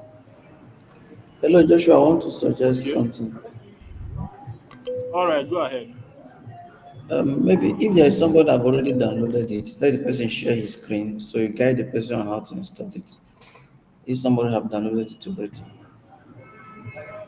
All right, all right. Okay, so has anyone downloaded it here so that you can share your screen? Let's walk you through. If you have downloaded it, please you can unmute and say something so that you can share your screen. I think it will be much better like that so that other people can follow it also. Anyone, or should I go ahead and do that? I think you should go ahead and do it. I've downloaded and installed mine. Then you can just go ahead and do it so that other people can see the process. All right, all right. There are two VM. I wanted you to, depending on your system specification, I wanted most of us to install the Kali Linux image No, their owner, they have already done the setup already. You just have to Yeah, download it and then. that's exactly what I did. The one I installed, they've already done everything. Just it's very straightforward. Yes. It's very, Everything, very, that's, and yes, the yes, yes. password That's is why, Kali Kali. yes, yes. So that's the thing I was trying to say before. Their own is pretty straightforward, but you know that it is only tailored for the course, for the certification. So, but after the course, I want you to have something that, because when you now want to install the main Kali, it's a bit technical. That's when you have to do the setup yourself. And a lot of people might encounter challenges. So that was why I asked before, I dropped my message before for everybody to download that Kali. You can use that one both on this lab. You can also use it after this lab.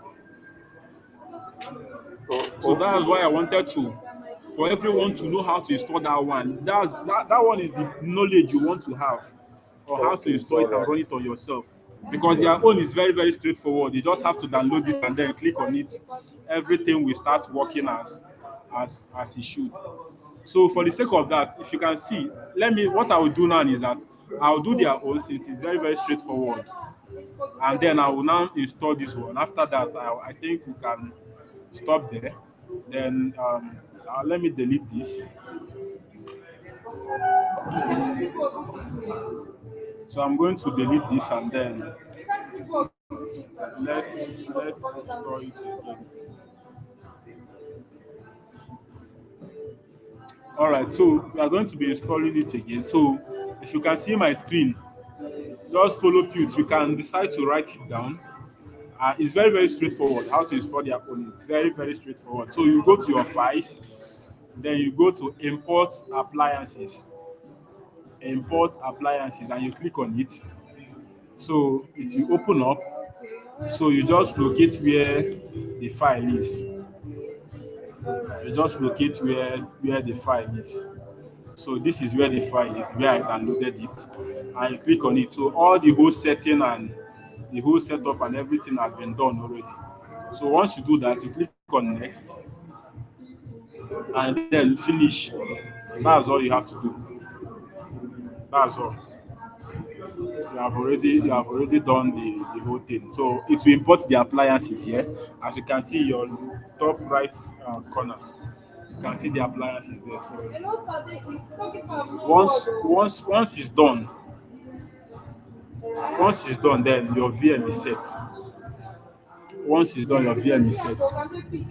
So why while we are waiting for that, let me delete this one. This is the main Kali I asked everyone to download, so that you can be able to install it, because that one is very, very technical. You have to do the settings yourself depending on your system specification. And it's also advisable that you you know your system specification. Maybe you have a 16 gig RAM, you have a 8 gig RAM. So it depends on your system specification. That's what we determine if you can allocate more or less, and try as much as possible to get lower than your system specification. If not, your host machine will have the challenge of working efficiently, which is not good for your machine. So we are still waiting for it. It's 74% done. And if you can still follow up and be doing your own at the same time, you can still decide to follow up and be doing your own. But it's very, very straightforward. So I want us to, after importing this, after installing the VM and the Kali, setting it up, so go through it so that in our next lecture you can bring your questions. I would like you to have questions. So you can go through the module 4 again. You can do a revision if you have not done it before. You can do a revision, or any, any command line you saw through why you are studying the module. You can write it down and then you try it. We have many modules. So maybe within the week, if you have any challenge, just tag me on the WhatsApp. I can decide to have a one-on-one section, or so that's it.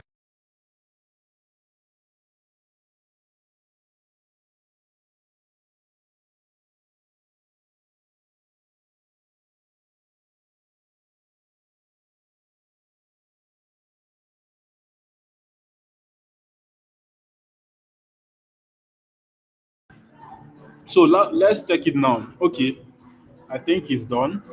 So let me start it up. So, like I said, this one is very, very straightforward. Once it comes up, you will see everything. So anything that has to do with the lab, you can use it. You can use it there. And the reason why I like Linux system is because the reason why personally is very, very customizable. When you get good at it, you get to see that there's a whole lot you can do with it. A whole lot of things you can do with it. I promise you, there's a whole lot. You even like it. And I always advise people, even though people don't take those advices, I always advise them to, if it's possible, if you want to be very, very good with Linux, install Linux as your primary operating system. Install it as your primary operating system. Delete your Windows, install it. But if you don't get the mind, if you don't have the mind, so don't do that. But if you want to be very, very good with Linux, do it. It will help you a lot. Or you can actually have a VM just like we are doing now and then practice with it. So we are going to be logging in. So cyber oops,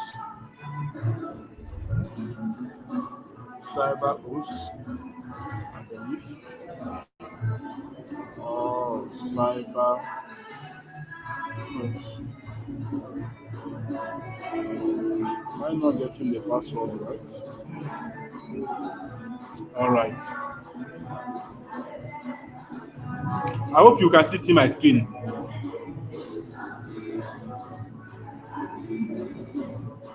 Please, can you see my screen? Yes, it's up. All right. So as you can see, this is the virtual machine that you are going to be using throughout the course.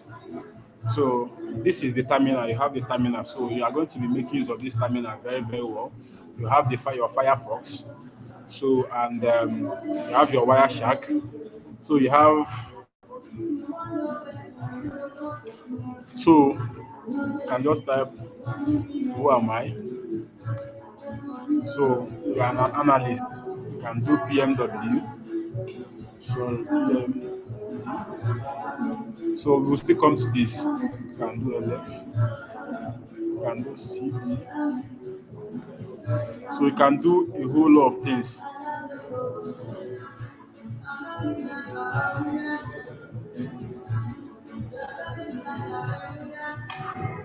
So there is a whole lot you can do here. So this is how it is. So if you can see, these are your accessories where you can all the things you'll be using. These are where you will find them. So you can see your applications, everything you need. So you'll be seeing it here. Everything you need to do your lab assessments, they are all here. So that's it. So because of time, I'll be closing this. If you have any challenges with any of this, you can let me know. So you can follow Pute with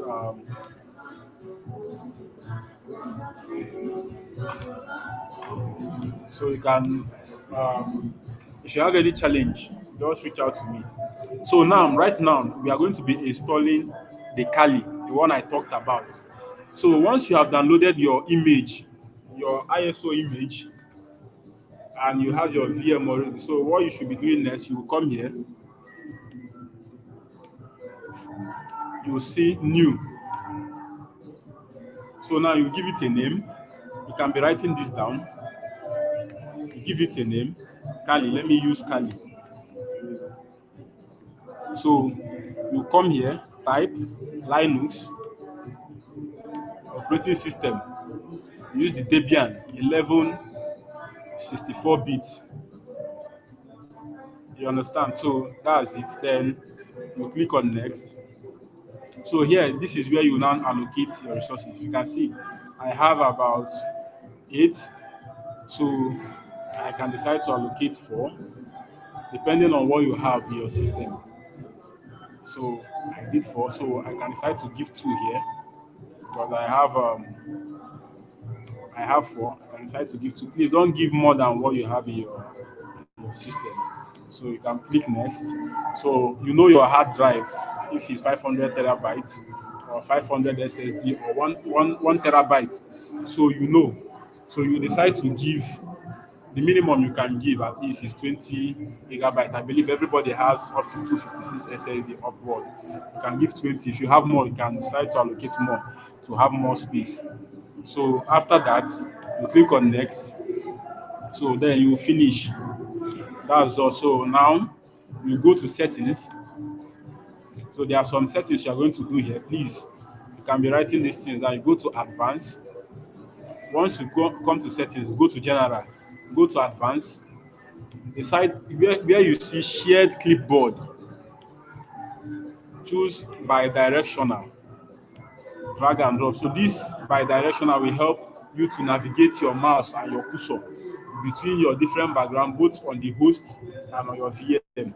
So that's what it is for. So you go to settings. All right. Okay. This one is okay. So you can come here, the video memory, give it all 128. Give it all 128. So you come to storage, you click on empty, and you come here.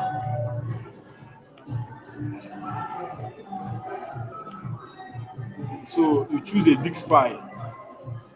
When you choose a disk file, you now look for where you saved your Carolinos image ISO. So here, this is my own.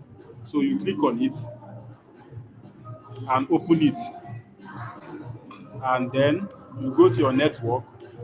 Make sure that your network is set at NAT, NAT, so that even if you are using your Wi-Fi, you can connect to it very easily without anything. So these are the basic settings. Once you are done, you click OK, and then you can start your VM. So these are the basic things you do. Then you start your VM. So the VM will now start powering up. So after that, you still do some settings. That's why I say that this one is a little bit technical than their own. That's why I wanted you to have knowledge of this particular one. You have to have the knowledge of this particular one because after the class, their own has limited resources because they customize it to tailor it only to show what you need. So once you get here, you click on OK to start coming up. And some other times you might have challenges, maybe at some point to look like it is taking time or it will be flagging an error. You can decide to do it again. You can decide to delete it and start afresh, and it will clear the error. So in case you encounter anything like that, you shouldn't panic or anything. So just go ahead. So once it shows this interface, you can just click your language, English, just like you are setting up your system. So you can choose Nigeria as your country or your location. It's not bad. They will not ban you for doing the same for doing that. So your keyboard, you choose English, American English. So it normally takes a little amount of time depending on your system. Recording is on. So you wait for it to start. So there are some few other settings.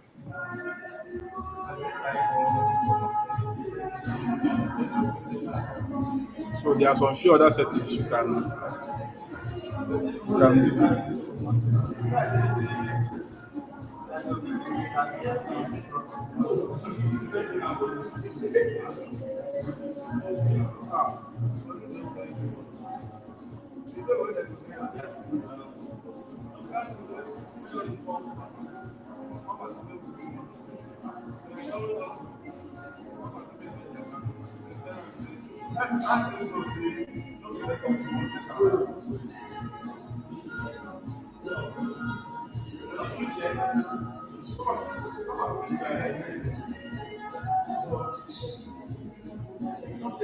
So okay, so you just have to like exercise questions why you are doing this because it normally takes a little time. That's why I want us to do it today, so that during the week, if anybody is complaining, you can decide to help the person. So you can decide to help the person to get their own done also.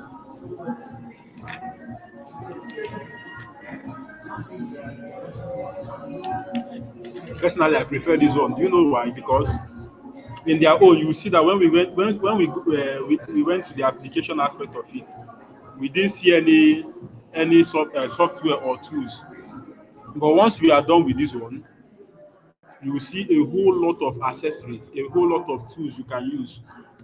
It will say, okay, to ask you to put your full name, you can decide to use Kali or you can put your full name, whichever one you like. So username for your account. So you can set your password.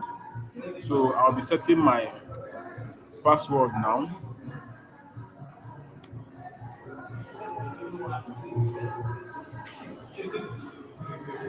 Okay. So,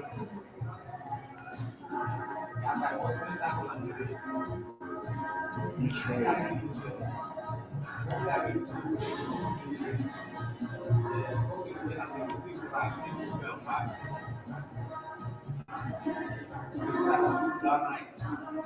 So you can set up your password because this, and please don't forget your password because this is the password you use to log in into the account. This is the very password you will use. So once you set it up, you are going to set up your partition, your disks also. You are going to set it up. So just exercise patience. I think this is the last thing we are going to be doing. I want you guys to uh, be familiar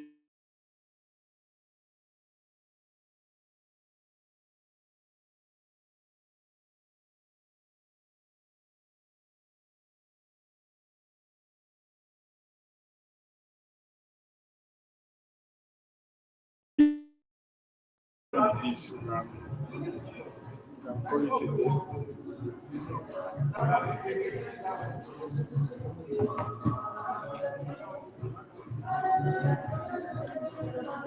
So it normally takes a small time, but let's okay, see what I'm talking about.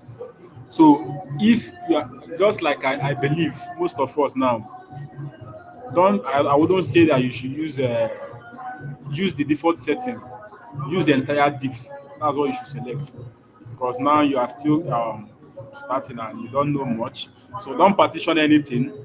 Use all file in one partition. That's what is recommended for a new user. But once you start becoming a professional, you now understand what these other ones means. So that's it. So you can finish it up. You can say, okay, write these changes. So all those changes you have made, you acknowledge it and continue. So I think the next thing you are going to choose now is how you want your desktop to display. That's your view. So you are going to be seeing that in a short period of time.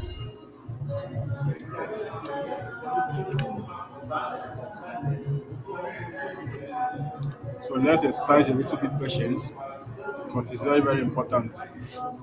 Most of the times you will find it difficult to navigate via this particular place. So you can just come here and make use of your taskbar if you want to leave this particular place.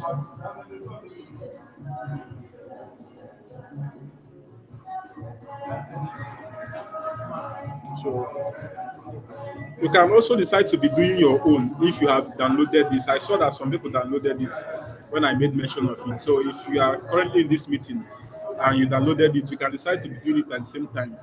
And if you have any challenge, you can decide to ask. So once all these things are being set up, we can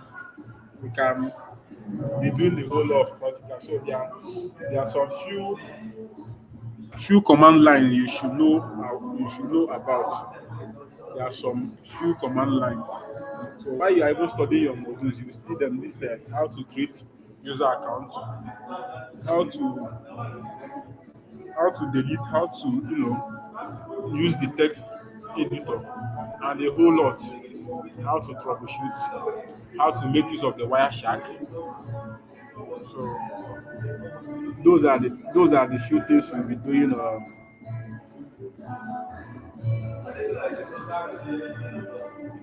Those are the few things we'll be doing. So let's exercise a little bit patient. I think this is the last part of it.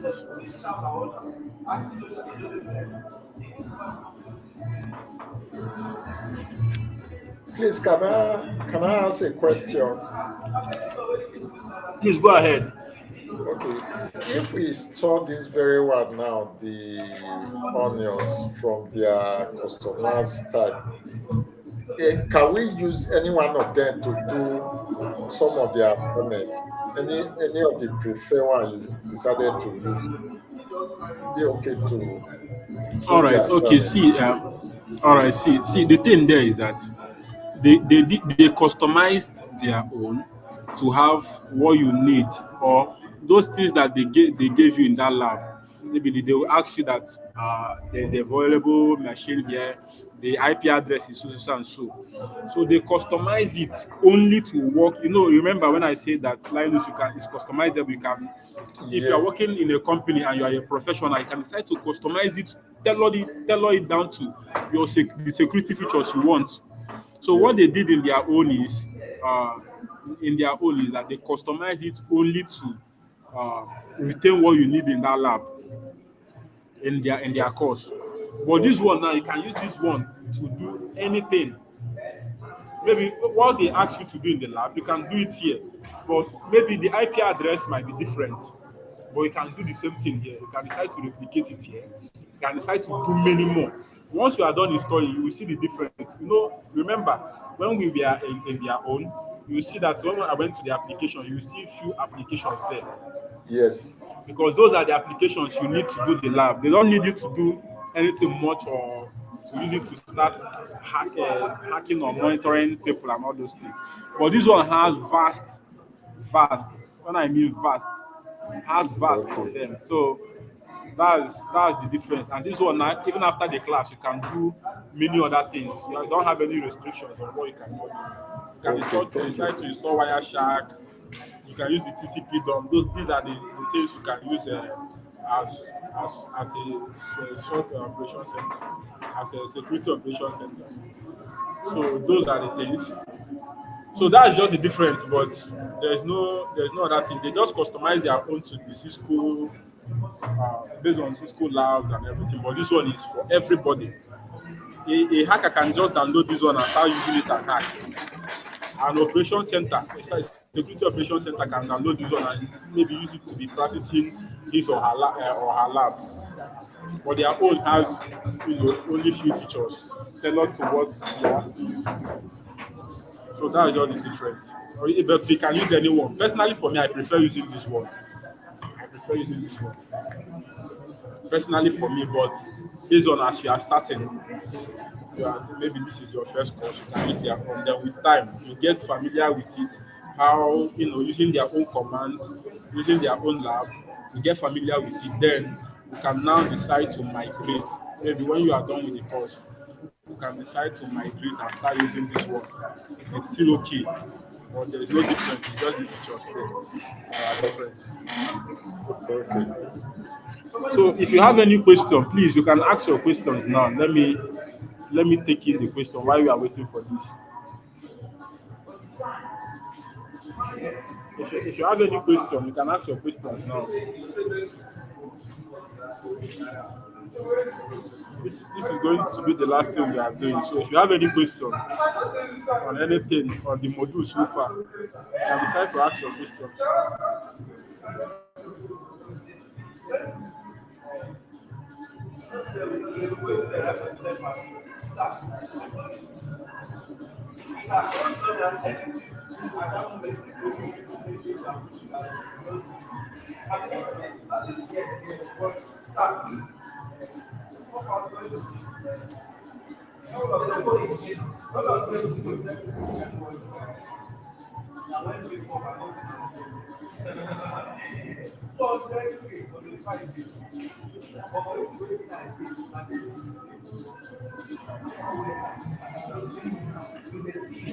Any questions?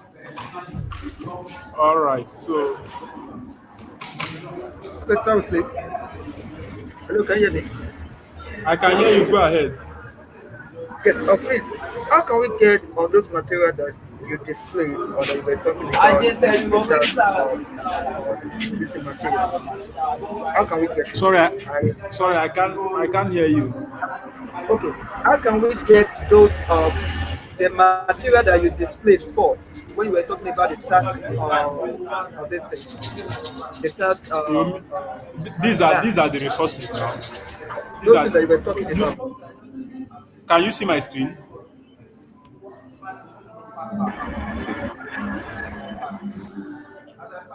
Can you see my screen?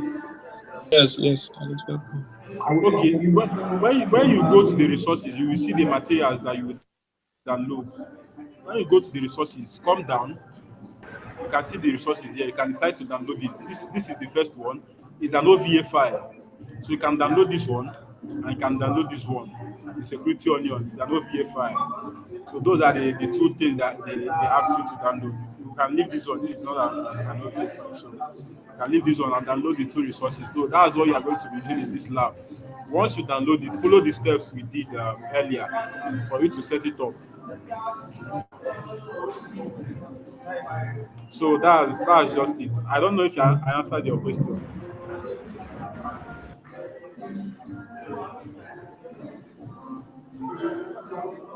Please, can we install the Onion at OVI on the same virtual machine, or is just one of them that we pick to install?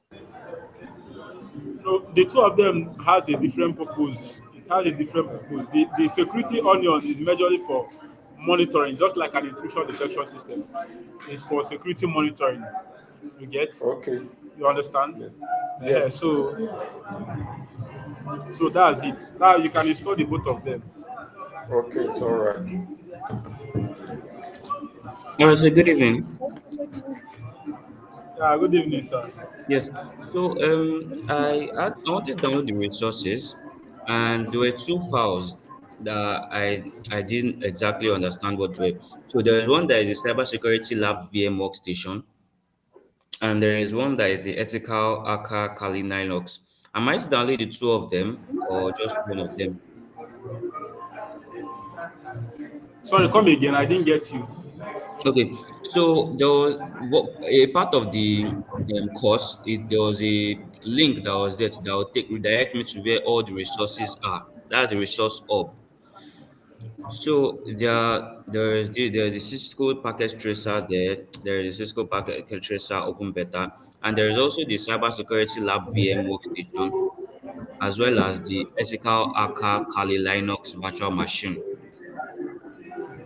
Yeah, So okay. So which okay, one of go the two? ahead. Am I to do the two of them? That's the cybersecurity lab VM workstation, or and the ethical arca, or I just download the first one, which is the cybersecurity lab VM.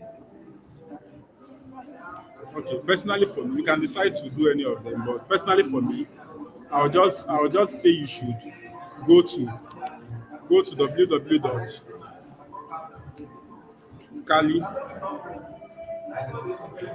www.kali.org.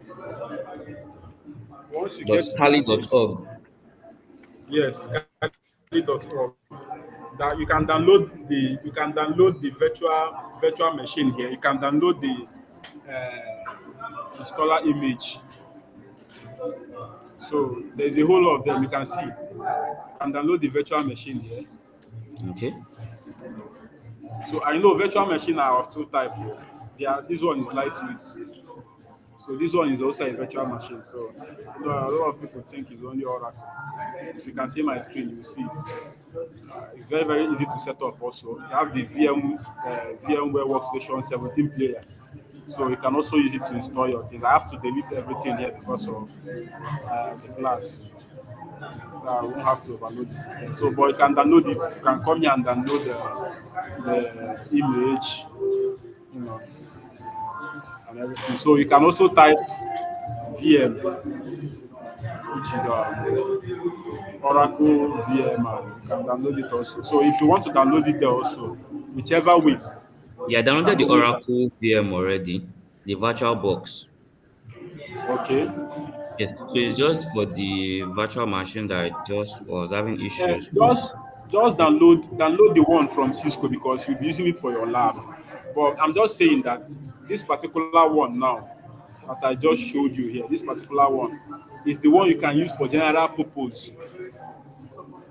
Yeah, okay. I don't know if you understand. It's for general Yeah, purpose. So I you can get you also saying. so you can also download Add it. more It doesn't. resources. I can add more resources to it.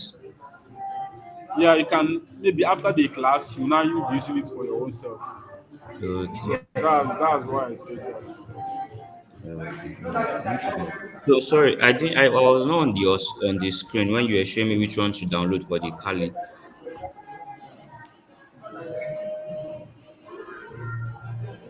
Just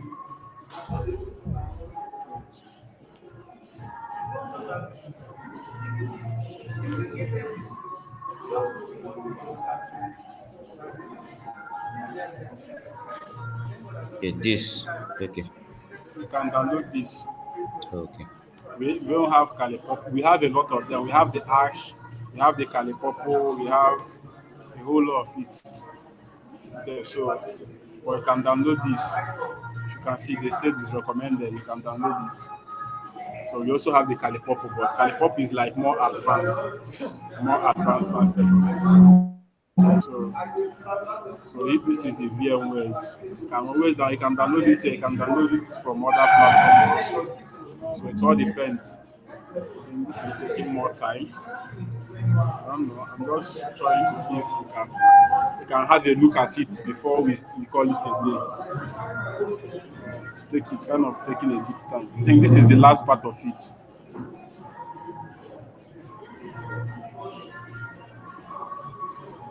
So if you still have any question, you can ask your question so that let's know that once you are done with this, you call it a day. Mr. Joshua, Yes, sir.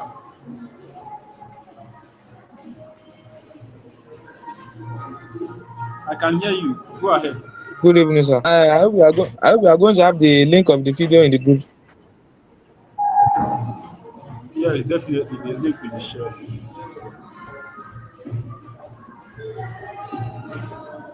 Okay, sir. Thank you, sir.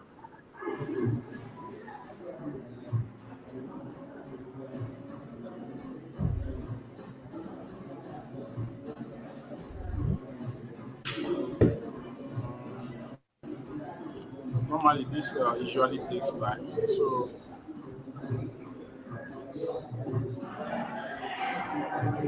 usually takes time.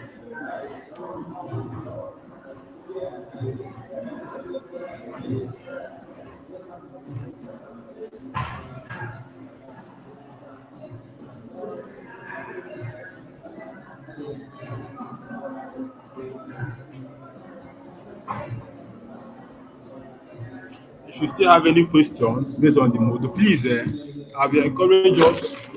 I will encourage us to always go through the modules. If you see, we have a whole lot of things to cover up, a lot of them. So please, your investing your time in is something you might want to do so that we can be able to meet up. I want it to be a situation whereby I will just come, we share our screens, and then we interact. So I don't have to go back to do anything. So that I will just tackle the questions and the things we have for that very day. So that's what I'm looking at. That's what I'm looking at. So please, we encourage us to. Good evening, sir. Yeah, good evening, sir. I downloaded the Oracle Virtual Box and I've Okay. been trying to download the Kali. The one I downloaded, when I opened the Oracle Virtual Box, the Kali was empty. All the files was empty. So I don't know what to do. Sorry, come again with your question. I didn't hear you clearly. Okay. From the course outline, from the link there, I Okay. downloaded the Oracle Virtual Box.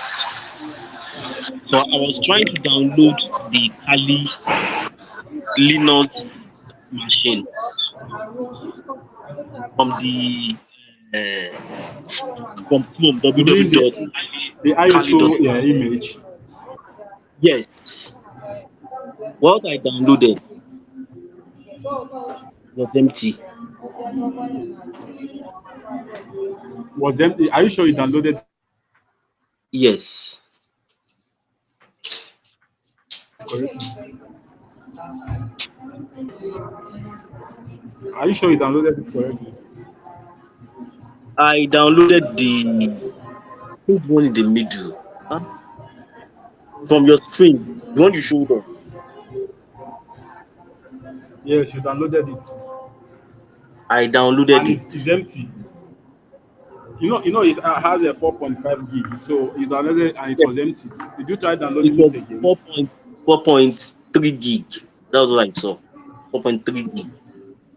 Did you try downloading it again after that? Because I No, think maybe it's all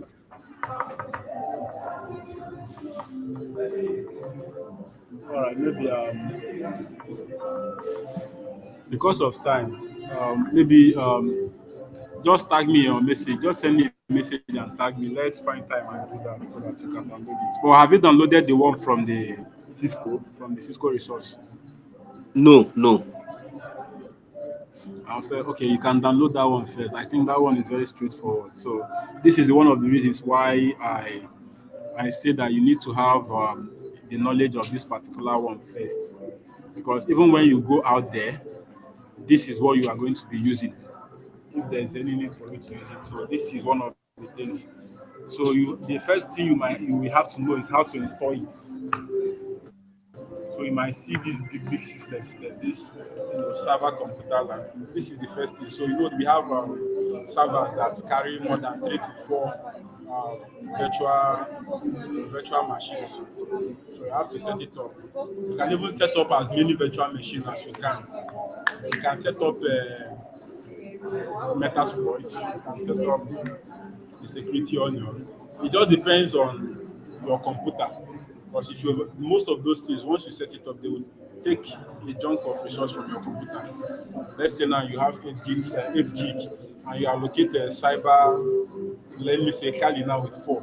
So what your computer is using to run now is 4. So now if you open another one, let's say Metasploit or another Windows, you can also create a virtual machine for Windows. Just like Linux, you can create another virtual machine for Windows. So if you open that Windows now and give it another 4, you see that your host machine is left with nothing, meaning that it can even shut down or crash or start misbehaving. So it depends. That's why if you don't have a laptop or you already have, it's advisable if you can be able to expand your RAM and your storage. If you can get 16 gig or 32 gig of RAM, it is fine. That's the more safer you will get. You understand? So, and if you are buying a laptop and you know that maybe you don't have the full cash to get maybe the one that has that big RAM, get a laptop that you can expand the RAM, a good laptop that can expand the RAM, and also be conscious of the processor speed. And so, because there are laptops for different tasks, so you don't just get any laptop for for this. So that's just it. So if you can be able to expand your laptop's RAM, you can decide to get a 32 gig to give you that space for you to install more virtual machine and for your system to run very smoothly, very very smoothly. So I don't know if we can still be able to wait for this. It seems like it's still taking time, but please, did we all get what we did today? I would like to get a feedback. Maybe if we are still not done after that, then we can call it a day. Did we get what we did today? Yes, Uh, the- I think I understand the process you put us through from the customized Kali to the normal Kali. So at least I can do that on my own. But I just have to delete other ones that I have stored so that I have enough space for resources to run to try all those things. All right. Just once you get to that point, that's the last point of it. So it's now unpacking all the whole packages it needs to run. So after that, it will now pop out a black screen, then a blue screen where you can input your password. So once you do that, it will now open up for you. So while you are now doing the modules, you can decide to go there and put it up, do some basic practicals, and I believe by next week everybody might have got their own setup. We can start with the basic commands. So Okay. is there any other question? I hope we got something from today's review class. If you get something from today's review class, you can give me a thumbs up.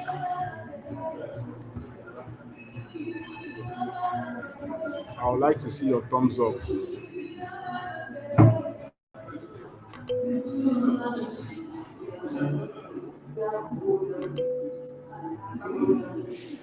All right. Thank you very much. Let me see.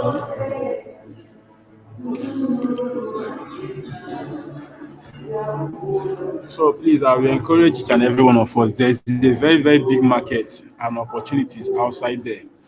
Very, very big. So what we are running short of, what the organization or the industry is running short of is capable hands, professionals in the field that can be able to defend their security networks. So this is a very, very big opportunity. So I wouldn't want to us to play with it. If you check very well, and these days, even if you get a remote job now to work in the United States, maybe a company in the United States, what they are looking out for is not even your certification. Can you do it? Show us that you can do it, and then we employ you. I think Elon Musk even twisted something like that in his Twitter handle, where he said something. He needs a programmer. If you can code and you have done so and so projects, that you should come. He doesn't need your certificate. He will be giving you employment. So there's a very, very big opportunity, and this is one of the courses. This is one of the certification courses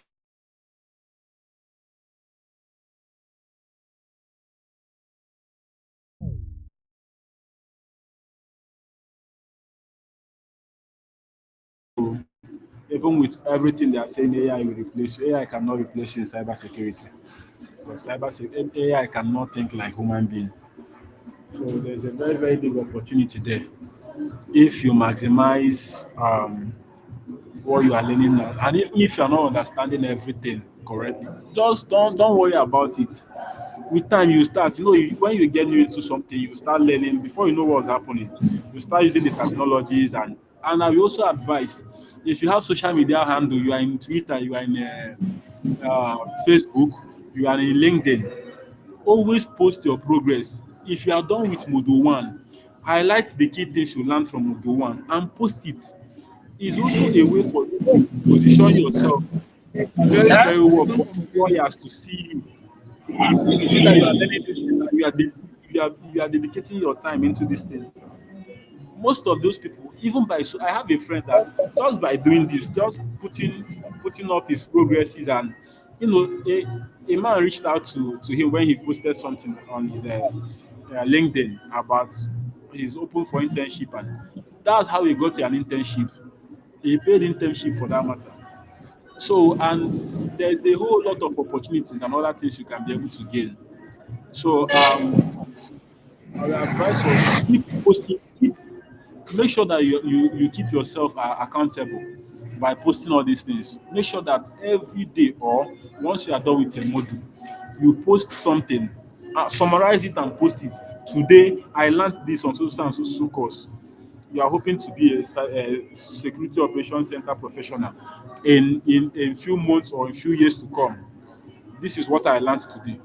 So it will help you to digest what you learned, and also retain it, and also position you there, because once company, the way employment is happening these days, you have to show that you can do it.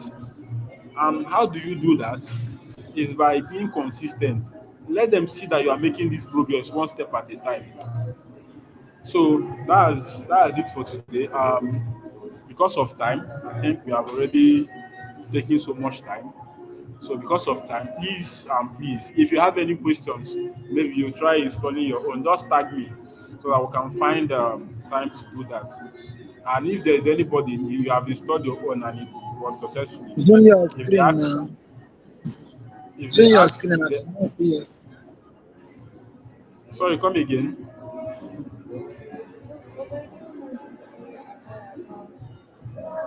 I said I cannot see your screen. Zoom it so that you can see it. You cannot see my screen. Yes, sir. You can see it now.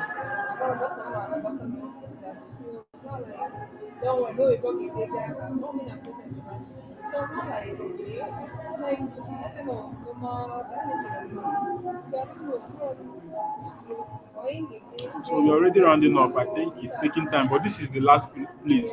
So if you have gotten to this particular place, once it is done and unpacking all these things, you are ready to go. So please and please, I'll stop sharing my screen now. So please and please, I would like us to take this particular, don't take it for granted. I know that in Nigeria, a lot of people don't like free things, but believe me, people pay thousands of naira and thousands of dollars to get this knowledge. So don't take it for granted that we are leaving everything we are doing, both yourself, to meet ourselves so that we can be able to gain these skills. So it's very, very important. So, okay, in the absence of any other question, I don't know. Mr. Obinna, is there any other thing you would like to put? Is there anything you want to say?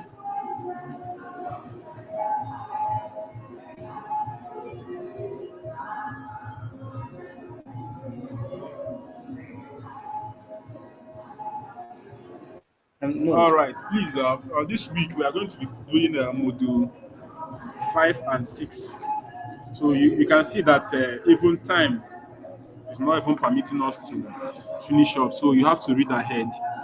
You have to read ahead. If you have not covered, put in time. If you have been doing 5 hours and it's not working, if you have more time, invest it. Invest it in your leisure time. If you have the time, invest it. It will go a long way for you. So maximize it. This is a skill. This is a sacrifice you are making now for a bigger opportunities. So you don't want to find yourself whereby you saw an opening or somebody is looking for a cybersecurity professional and the person comes to ask you for you to recommend, and you now realize that you have not even finished your course or you are not taking it serious because those opportunities comes. So you are not doing the course. They are there in the banking sector. You can work anywhere in the hospital. In banking sector, they are looking for them because they need to protect their assets. They need to protect their website. They need to protect their network. They need to protect their application. So they are looking for these people who are capable. So it's a very, very big opportunity and a very, very big niche that you can put everything, your time, your resources into, and you will get return of your investment. So this is the time for learning. There will be time for you to start applying. There will be time for you to start working, gaining the field skill. But for now, maximize this, get this certification. Then there is also other certification we are going to be doing. Probably some might not be free.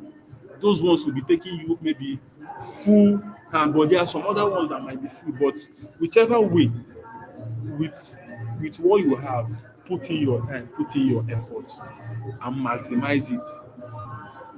It will pay you like no man's business if you get serious and you know what you are doing.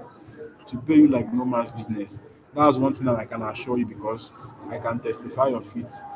You understand? So that's one thing. It will position you in a place that you'll be wondering like, how did I get here? So that's it. And you even meet people. You meet people. You meet people. So you have taken so much time, and I want to thank each and every one of you that bring out your time to join this review meeting. Um, I want to appreciate you once again. In the absence of no other question, let's see. I'll see you next next weekend. Thank you very much, and God bless you.